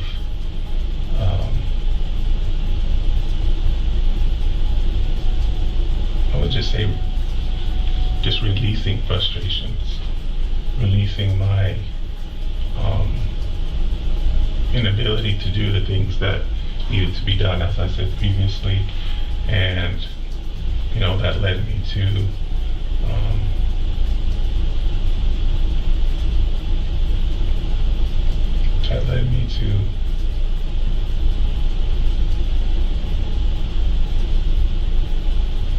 use my hands.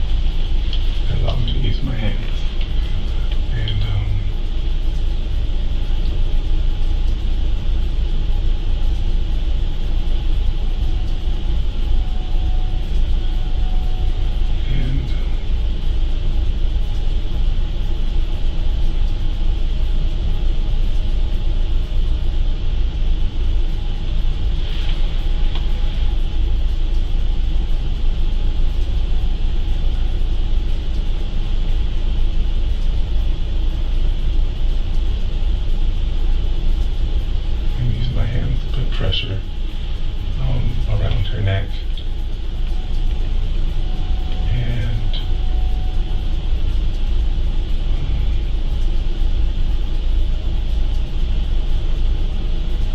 I just went through that process of doing that. John finally broke and admitted to the crime, but the conversation didn't end there. The detective interrogated him further, searching for answers that would reveal who John truly was behind closed doors. When did it come to the point where she wasn't moving or breathing anymore?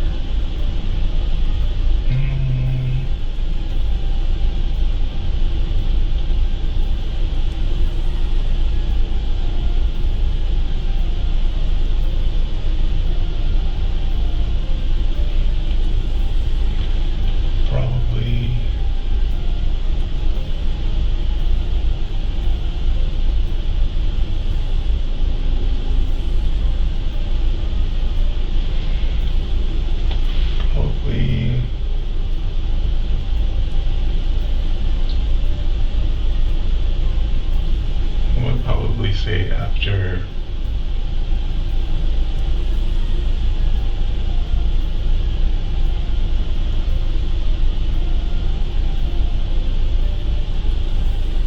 I would probably say several minutes.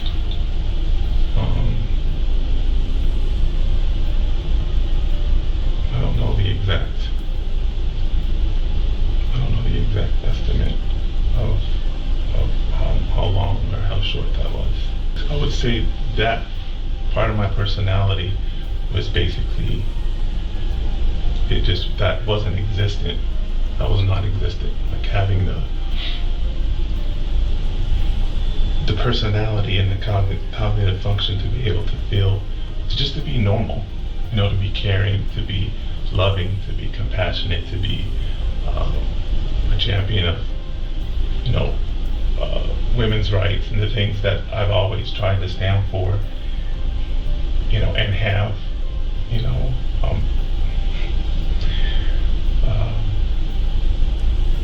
that's my track record where I worked. That was my track record. Is I would always get called upon to speak with victim survivors and understand what they've been through because of the things that I went through as a child. So all of those things, and how I am and how I treat my mom and how I treated my wife, all of those things, just kind of like that person, the heart condition, the mind, the emotions, it kind of just disappeared over the last 3 to 5 weeks. It just disappeared. So for today, you're going to be arrested for the life. So, and I assumed that you knew that was coming. As a result of his actions, John was charged with second-degree homicide.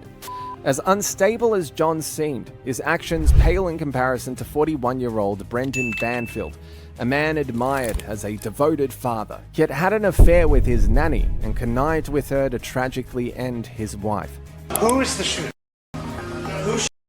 And Brendan said, police dropped the knife. Yes, he had a knife. And then he said, drop the to Brendan. On the 24th of February 2023 in Virginia, an eerie 8-second 911 call came through. No words, just a faint moan before the line went dead. When officers arrived, they were met by Juliana, the family's nanny, but one glance inside the home told them that this was no ordinary call. Hey, Paul, or Jose, you got that?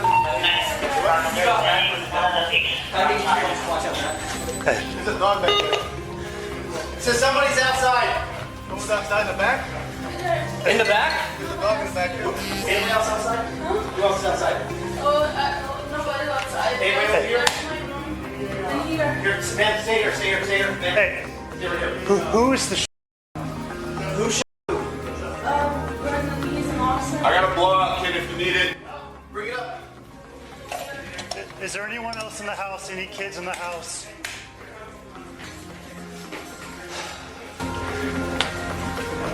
Okay. Yeah. I'll hold down here.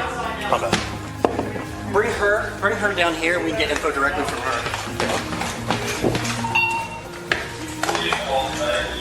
Hey, help Nancy, can you come down with me? Anybody else have a blowout kit? She's breathing. She's got lots of tablets. I think Rex is saying that. We're getting the ambulance here now. My host kid is downstairs. Okay. I'm here. How old's your host kid? She's 4.5. 4.5. Where is she? I need to talk to her. She doesn't know anything. What's Can we get her and we'll go outside? Yeah, I'm gonna get her. Hey, she's grabbing the 4-year-old. We're gonna go outside. Okay, perfect. Just please. It's okay. Yeah. She's just 4. I know this is hard. Let's get her outside, and then I need to get some information from you. Hi, Val. Hey. Hey, I'm Officer Bell. Nice to meet you. Do you want to go outside with us? We need to go outside, okay? Let's go. Come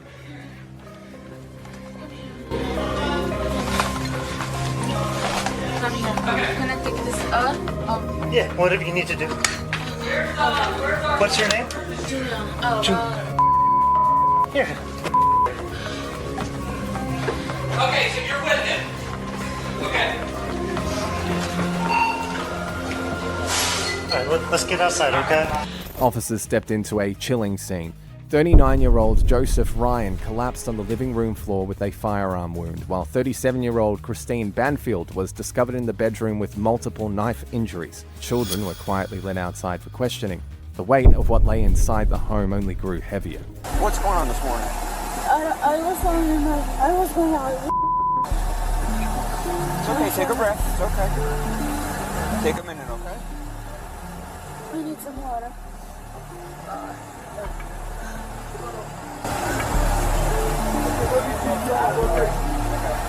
You want to sit down somewhere? I just need some water. I'm sorry, for English is not my first language. Oh, you're fine. I was going out with the daughter. Okay, yep, she's sitting over there. And then I forgot our lunch to clean it. And I was coming back to the house to get the lunch.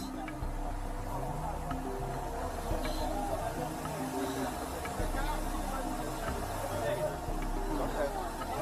Yes.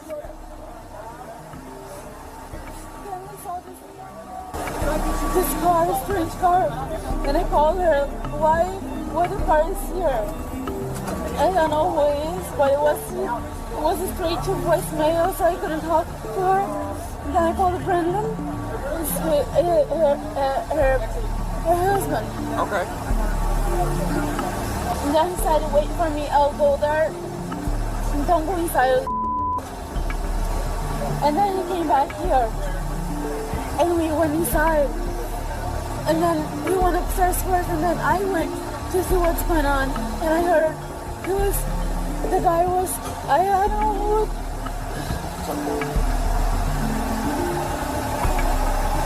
I don't know what he was doing. It's spanking her, I don't know. It's spanking her. And I heard, I don't know what was that. And Brendan said, police, drop the knife.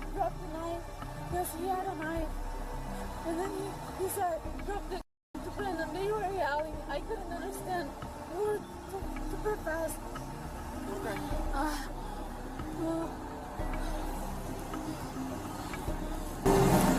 Christine's husband, Brendan, claimed that he was home when everything unfolded, insisting that he had acted in self-defense after confronting an alleged intruder.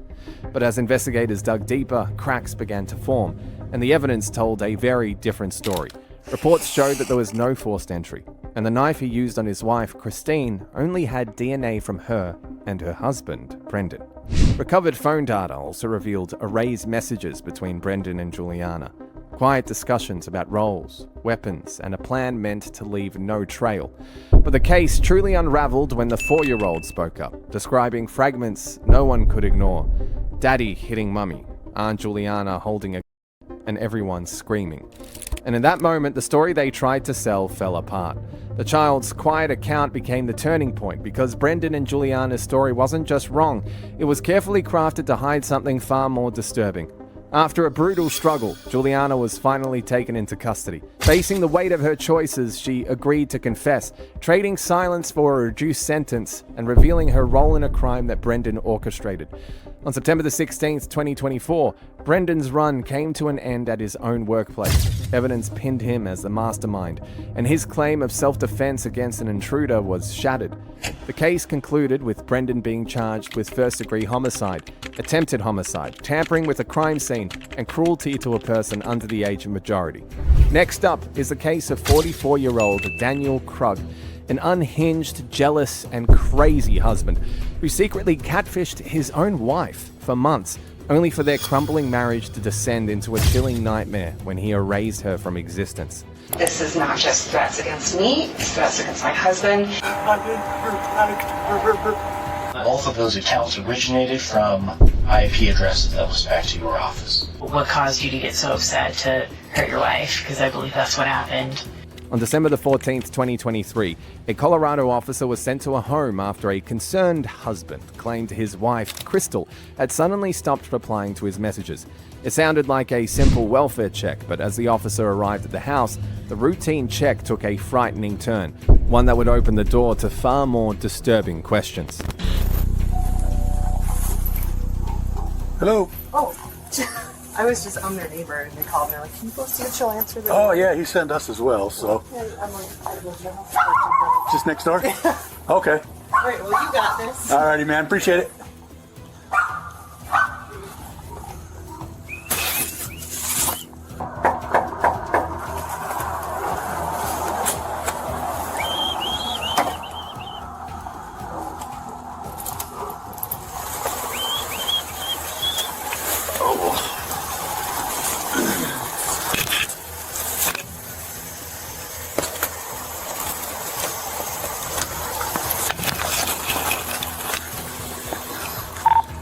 151, send medical, and 110. I need a force entry. I got a female down in the garage. Crystal was discovered barely holding on, bruised, bloodied, and stabbed. Minutes later, Daniel showed up, reacting to the news of his wife, but something about his reaction did not sit right at all.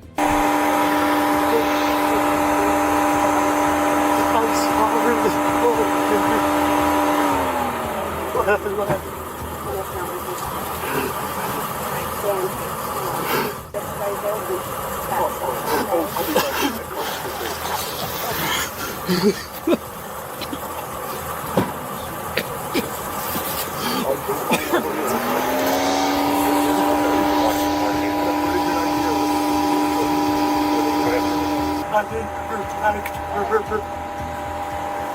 I was in the person who attacked her. She had got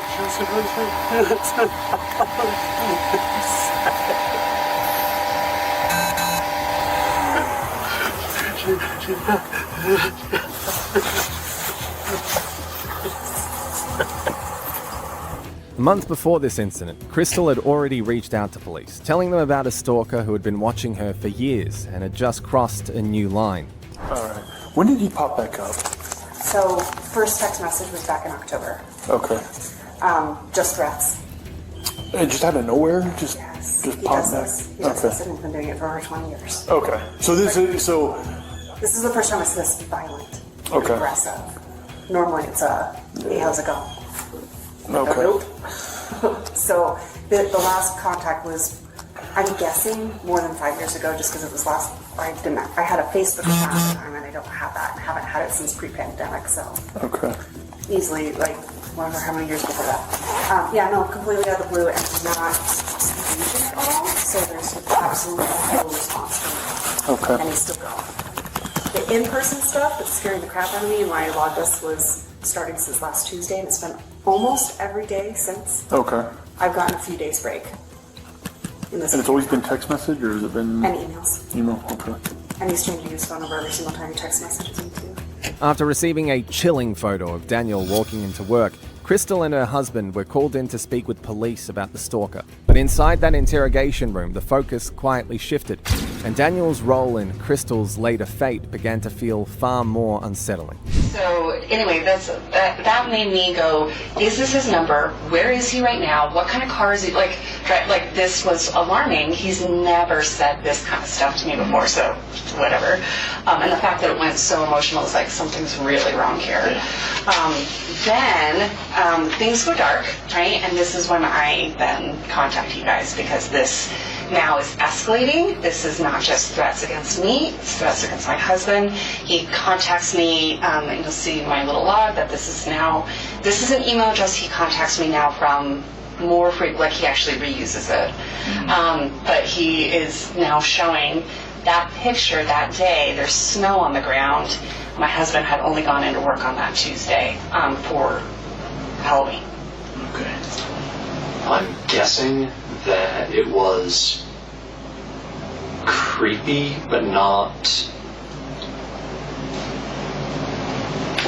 real. Lots of people are jerks online. Sure.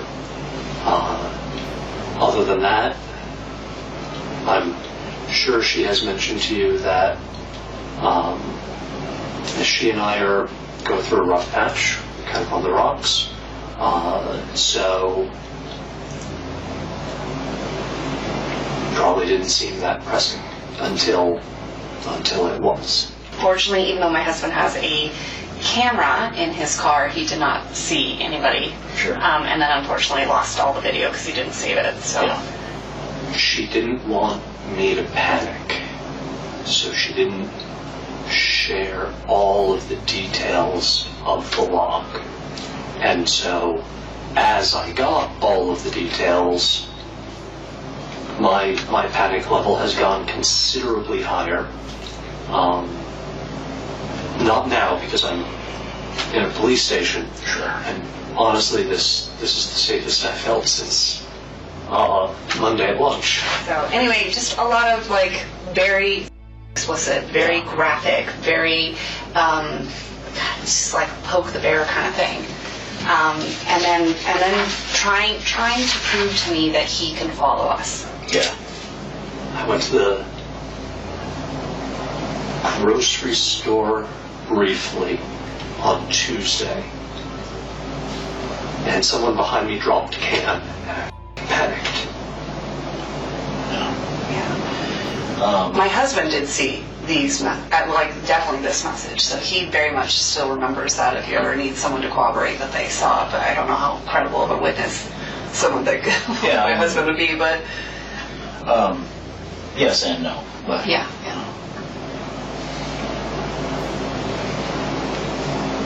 So what am I doing? I'm panicking. And I'm doing a shit job of protecting my wife. As bad as I am, I care more about her safety. Yeah. Well, I can understand that 100%. I'm sorry for this. Wear a mask around the kids. Absolutely. I'm sorry. Unfortunately, because this is now so distracting and so constant, and it just anytime my phone buzzes, I'm just I don't know what's coming my direction. By December, the day everything unraveled, Daniel was caught on camera calmly walking into work, where he placed the welfare check call that would raise more questions than answers, all while knowing exactly what he had done to his wife Crystal that morning, and doing everything possible to steer suspicion far away from himself. Springfield Dispatchers meeting. Hi there. My name is Dan Krug. I don't think this is an emergency, but this feels really weird. Okay. My wife isn't responding to text messages or phone calls. Okay. And we've had threats against us. We have both been targeted by a stalker. Okay. Threats have been made against my life. Okay. And threatening to kidnap her, which is why I'm nervous that she's not answering me. Yeah. Following his arrival at home to a nightmare, Daniel was escorted to the police station for questioning. He was confident that he had covered his tracks. But one thing he was not aware of was that this was only the first step toward his downfall and the establishment of his guilt.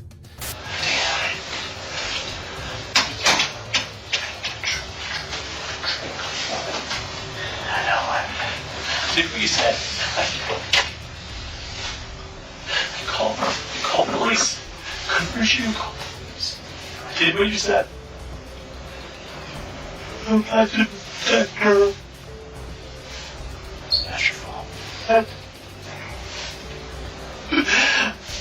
I was to protect her.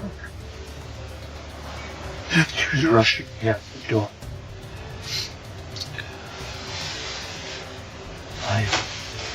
I was Greenfield. I was leaving. She told me that I had to go because she had a meeting. She was rushing me, and I went. She sent tissue, but she texted me asking me to pick up.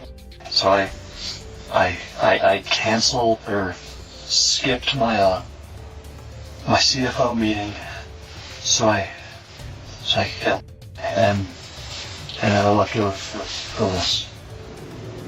And you couldn't get a hold of her. She sent you that text. And that's as much contact as you had with her today. And I panicked when the check marks weren't there.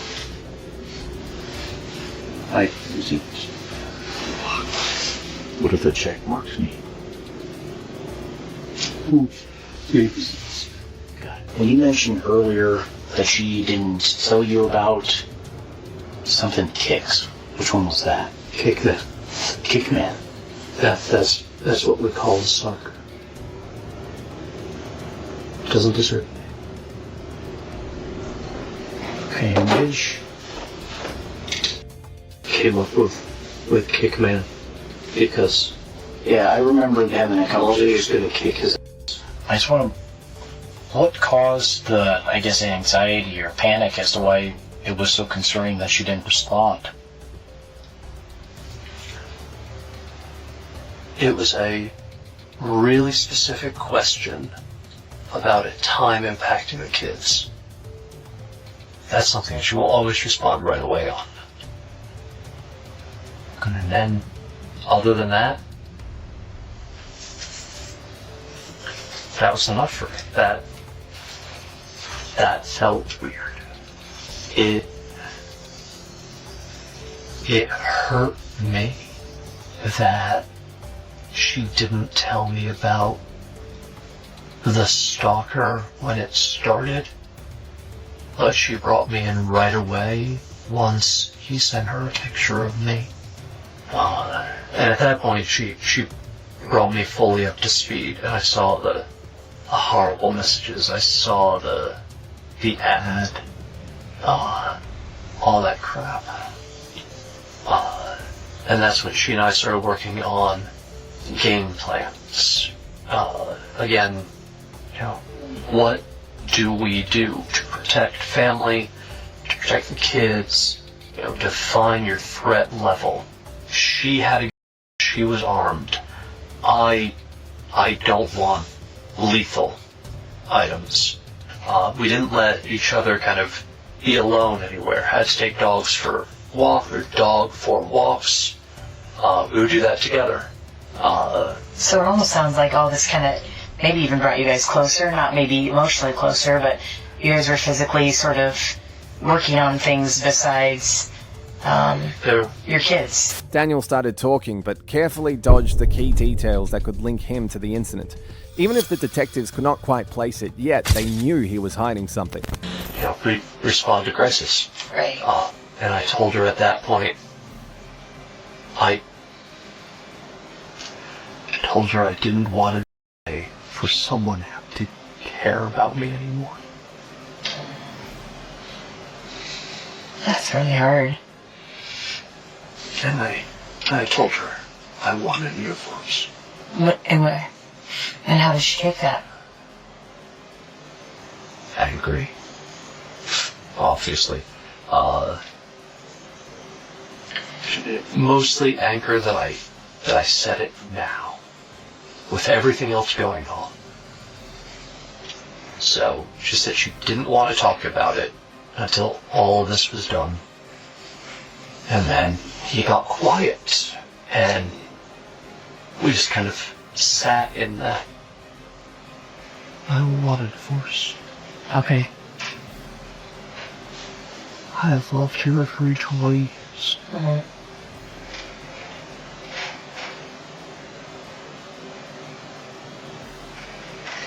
I was hurting when I said that, and what I wanted was her to say she cared about me. But she didn't.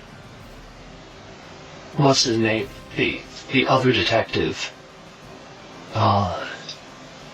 said that the cameras were turned off.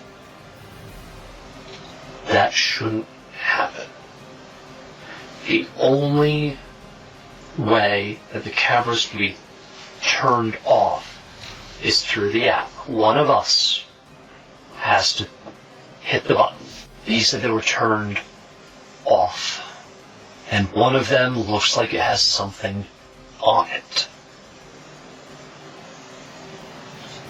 So, in my brain, I'm thinking someone made a move against her. So in my brain, the story that I have is someone came to the door. Maybe she went outside to get a package, and they must have come in. And she said, higher, she's strong. She would have fought. And why do you say that? Have you guys fought before, or you just know that? Okay. I know her. Okay. She refuses to be a victim. I don't. Okay. So, I mean, who do you think? Who do you think? I think it's Jacob. I think it's... Okay.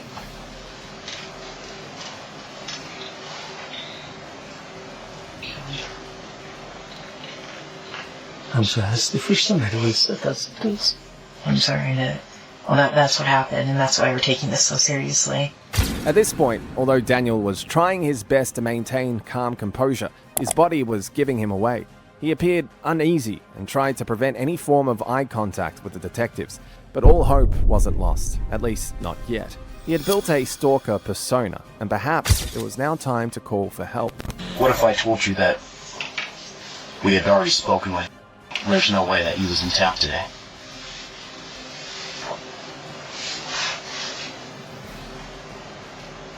That I have nothing.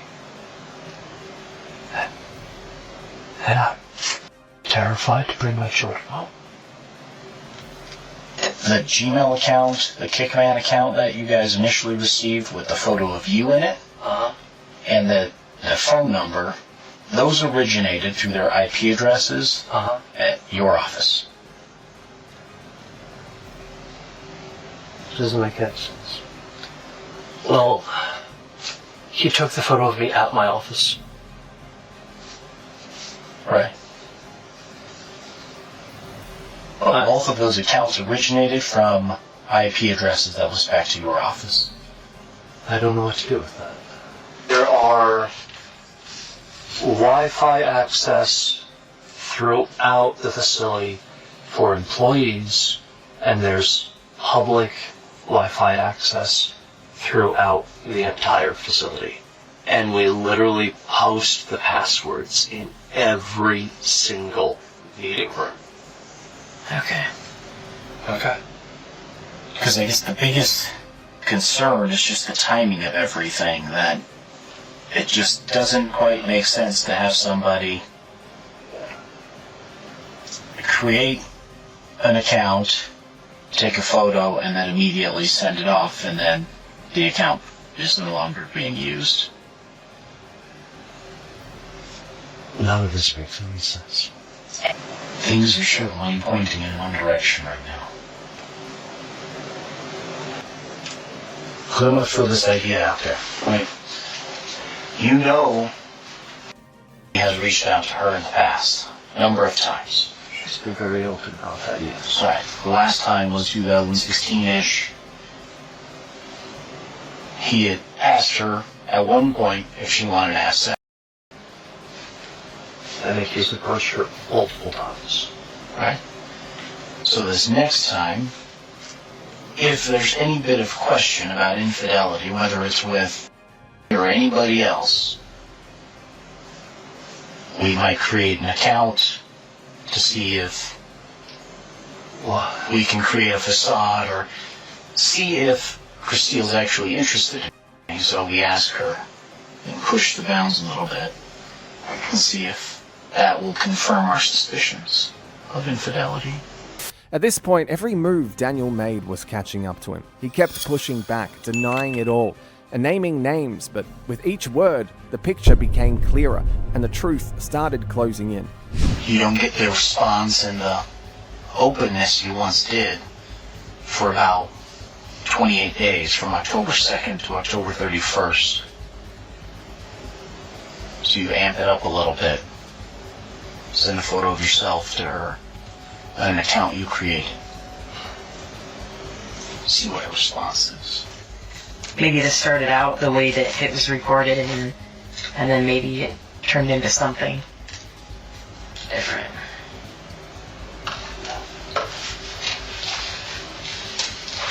Is that would suggest that I would put my children through this. But I think ultimately what happened today would bring you the closest to your children that you've probably ever been in your mind. There has to be someone that was able to turn off the cameras, that was able to access a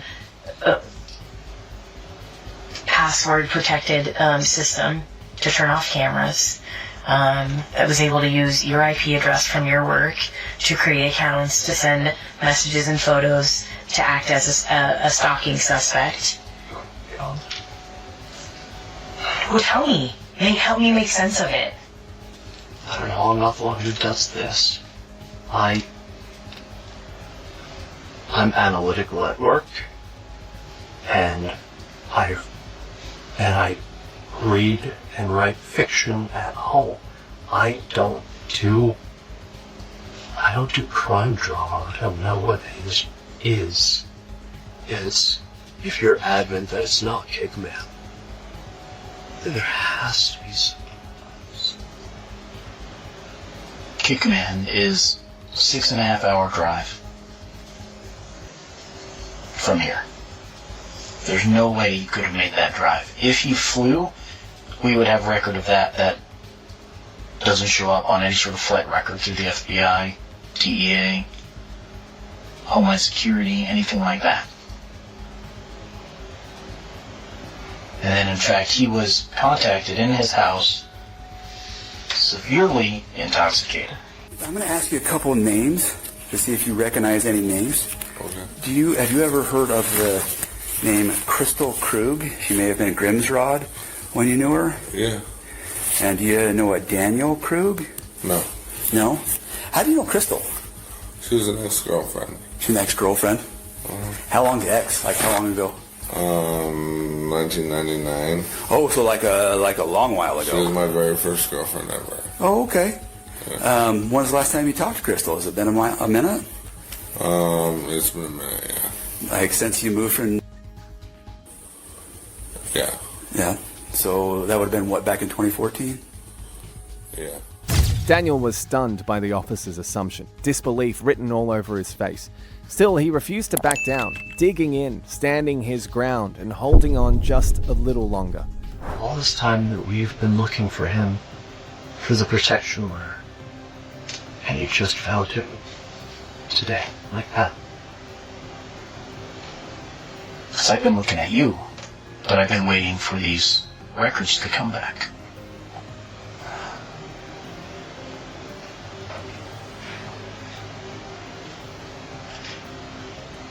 We've been chasing the wrong dog.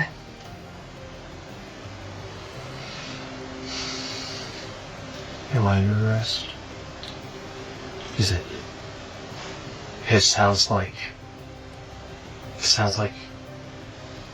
you're accusing me. We have a lot of information that points your direction, and we were hoping that you could provide a legitimate explanation other than it wasn't me. We have publicly available internet. What would you say if we told you that other people you talk to that are close to your wife had expressed that she had maybe told them that she suspected you of having... She said that right to my face. That she wanted to know if it was me. And I told her no. But why would she suspect that? I don't understand how we take the leap from we haven't had a romantic relationship for a long time in our marriage to I suspect my husband is pretending to be my stalker. How does that happen? There's a missing explanation in there. There's a missing piece to that.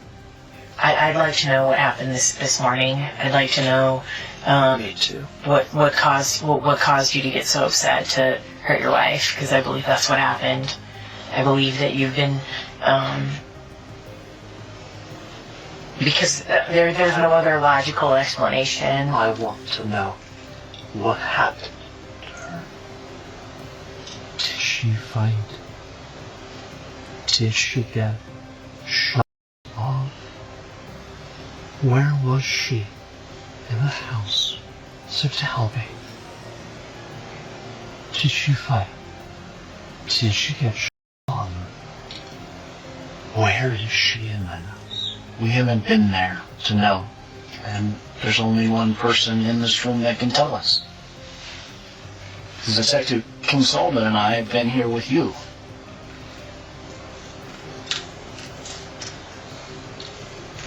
I think you know the answer to all those questions. I think you got confirmation or found out that she had a boyfriend this morning, or something happened that pissed you off, and you did something that you regret now because you can't go back. And you can't go back to, stalking her secretly, or pretending to be her stalker, or making plans, having cooperation with one another, although it's not romantic, having cooperation with one another to fight together against Kickman. You have your theory. It is wrong. Please find the Bible. Is this the point where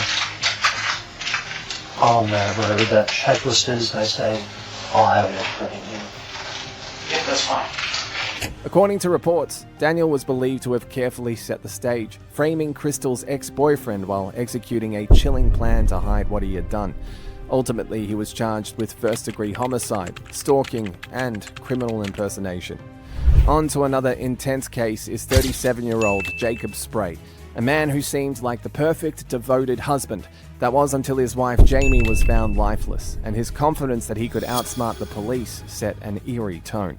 Ever tell me what's going on with my life? I had a chance to talk with him, and he shared something a little bit different that you had shared with him. Can you tell me a little more about that part of it, though?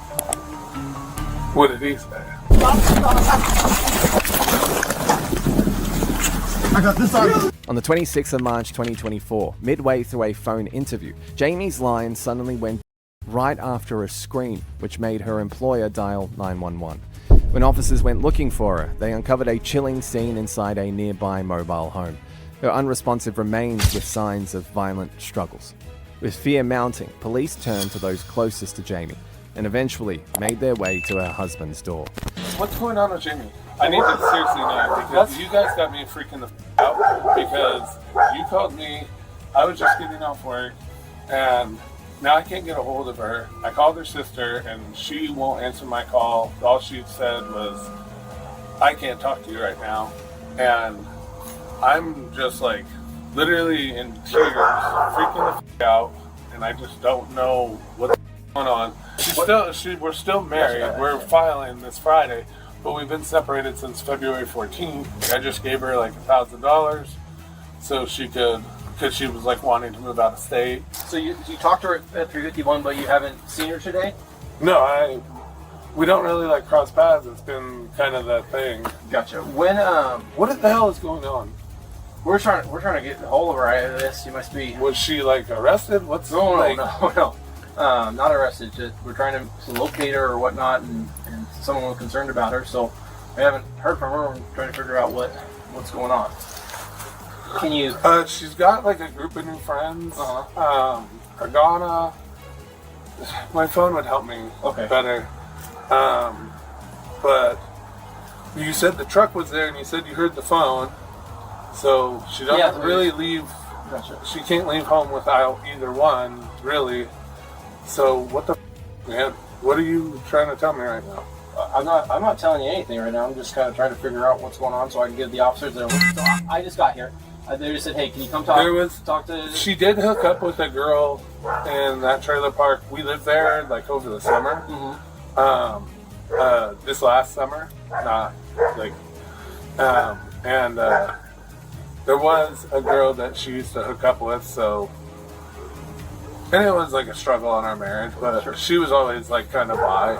So like, I mean, honestly, I know it's stupid to think, but it's better than somebody else, like some dude. Like it's like So I'm just trying to figure out what happened today. What did she say to you, or what was the conversation at and you said 351? Is that in this afternoon? It was this afternoon. Okay. What was the conversation then? We were just talking. Like we were just. I had sent her a thing about that song. It's like it's a real popular song right now. Don't take her from me. Like God can give it, God can take it. Gotcha. And I said this song will always haunt me. You said that today? Yeah. Gotcha. And then So we're still like cordial. Yeah. Like we're still chill. Like I did call the police on her one time because she had threatened me with domestic violence. Like she was like gonna stage it. Oh, gotcha. And so she had like showed up here to like, she said to get her dog, but it was the same day that she had like threatened me with TV, and she showed up and I called the police, and then she got all mad at me for that. And you said when you received those messages, where were you at? I was in Moscow. Gotcha. When did you come back to Pullman? 6, maybe 6:30. Dinner goes out at 6, so. And you say you work at a restaurant or something like that, right? Sorority. Oh, okay. I cook for a service, though, right? Yeah. Yeah. But dinner goes out at 6, so I mean, it usually takes me a few minutes after that to like kind of wipe down counters, get everything going. I don't know. I usually get back here about 6:30. And did you drive back straight here from the sorority? I stopped at Kugler. Okay. Got the drink. Gotcha. She hasn't responded to me since you got a hold of me because, like I said, I hadn't talked to her. And, when did the officer get a hold of you? I'd have to look at my phone, but he called me and I was still working. So before 6. Yeah, and so I went to silent. I had my headphones in. Oh, I'm working. I didn't know who Coy was, so I'm like, whatever. He left me a voicemail. So when I got off, once I got home, I think I was like pulling in. I actually called him back, or I checked the voicemail. Oh, what you got home? I think so. Okay. I might have called him when I was still in the parking lot, but I feel like I called him when I got here. Gotcha. Because I was just like curious. I'm like, who is this person? And he was like, you got keys to that trailer? So I was just like, the one my wife said? And he's like, yeah. And I was like, no, we agreed I wouldn't have any.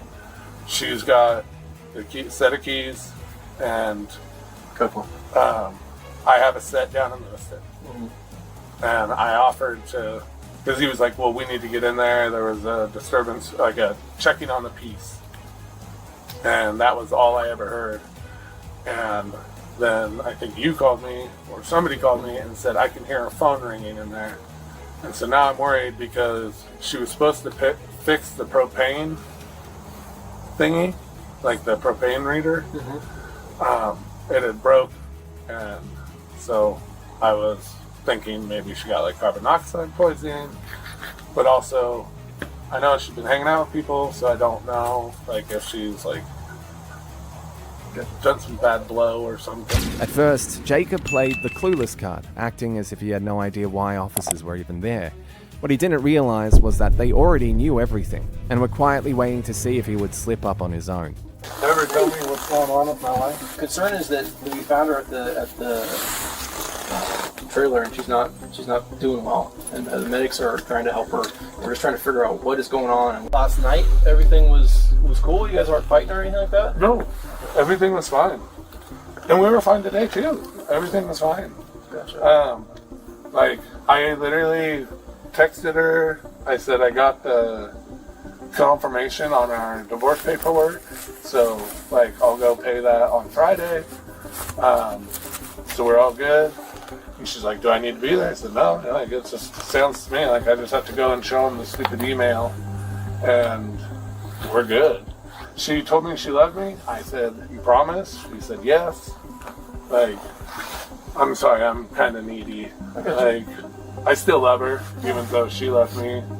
Like, I'm still like, I've told her numerous times, like, we can't go back. But honestly, if she were to be like, I'll take you back. As far as the split goes, you're describing it as fairly amicable? Yeah, no, I have papers in my car. I don't want it. Sure. But she wants it. I love her. We'll do it.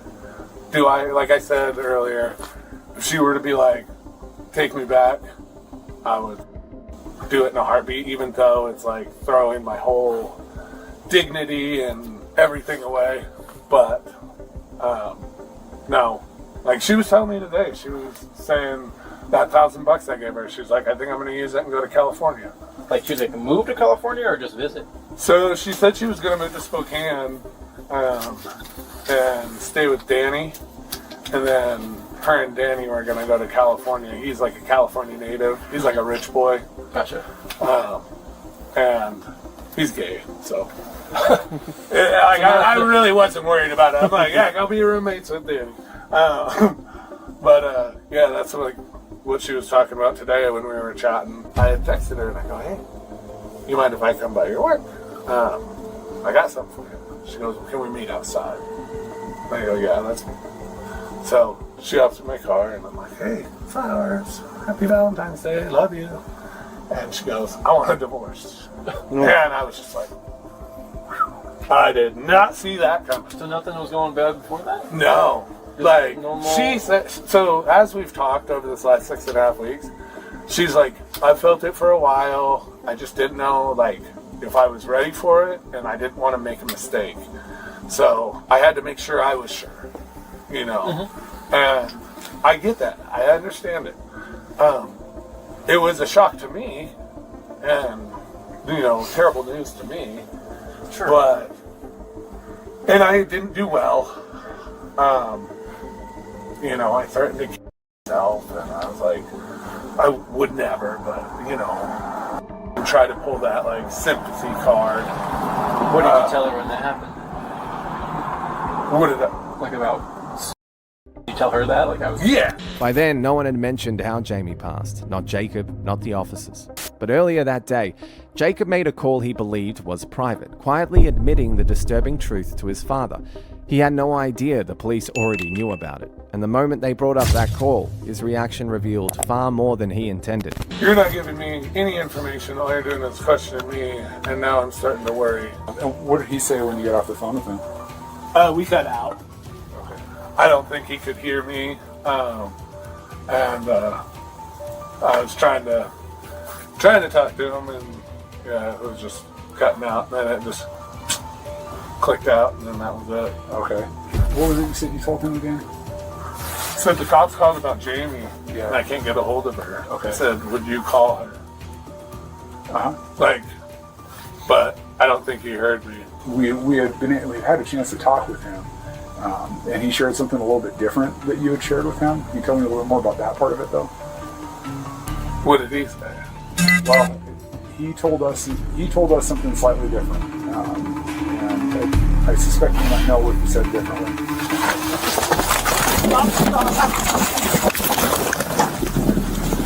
I got this on. Get on the ground! Get on the ground!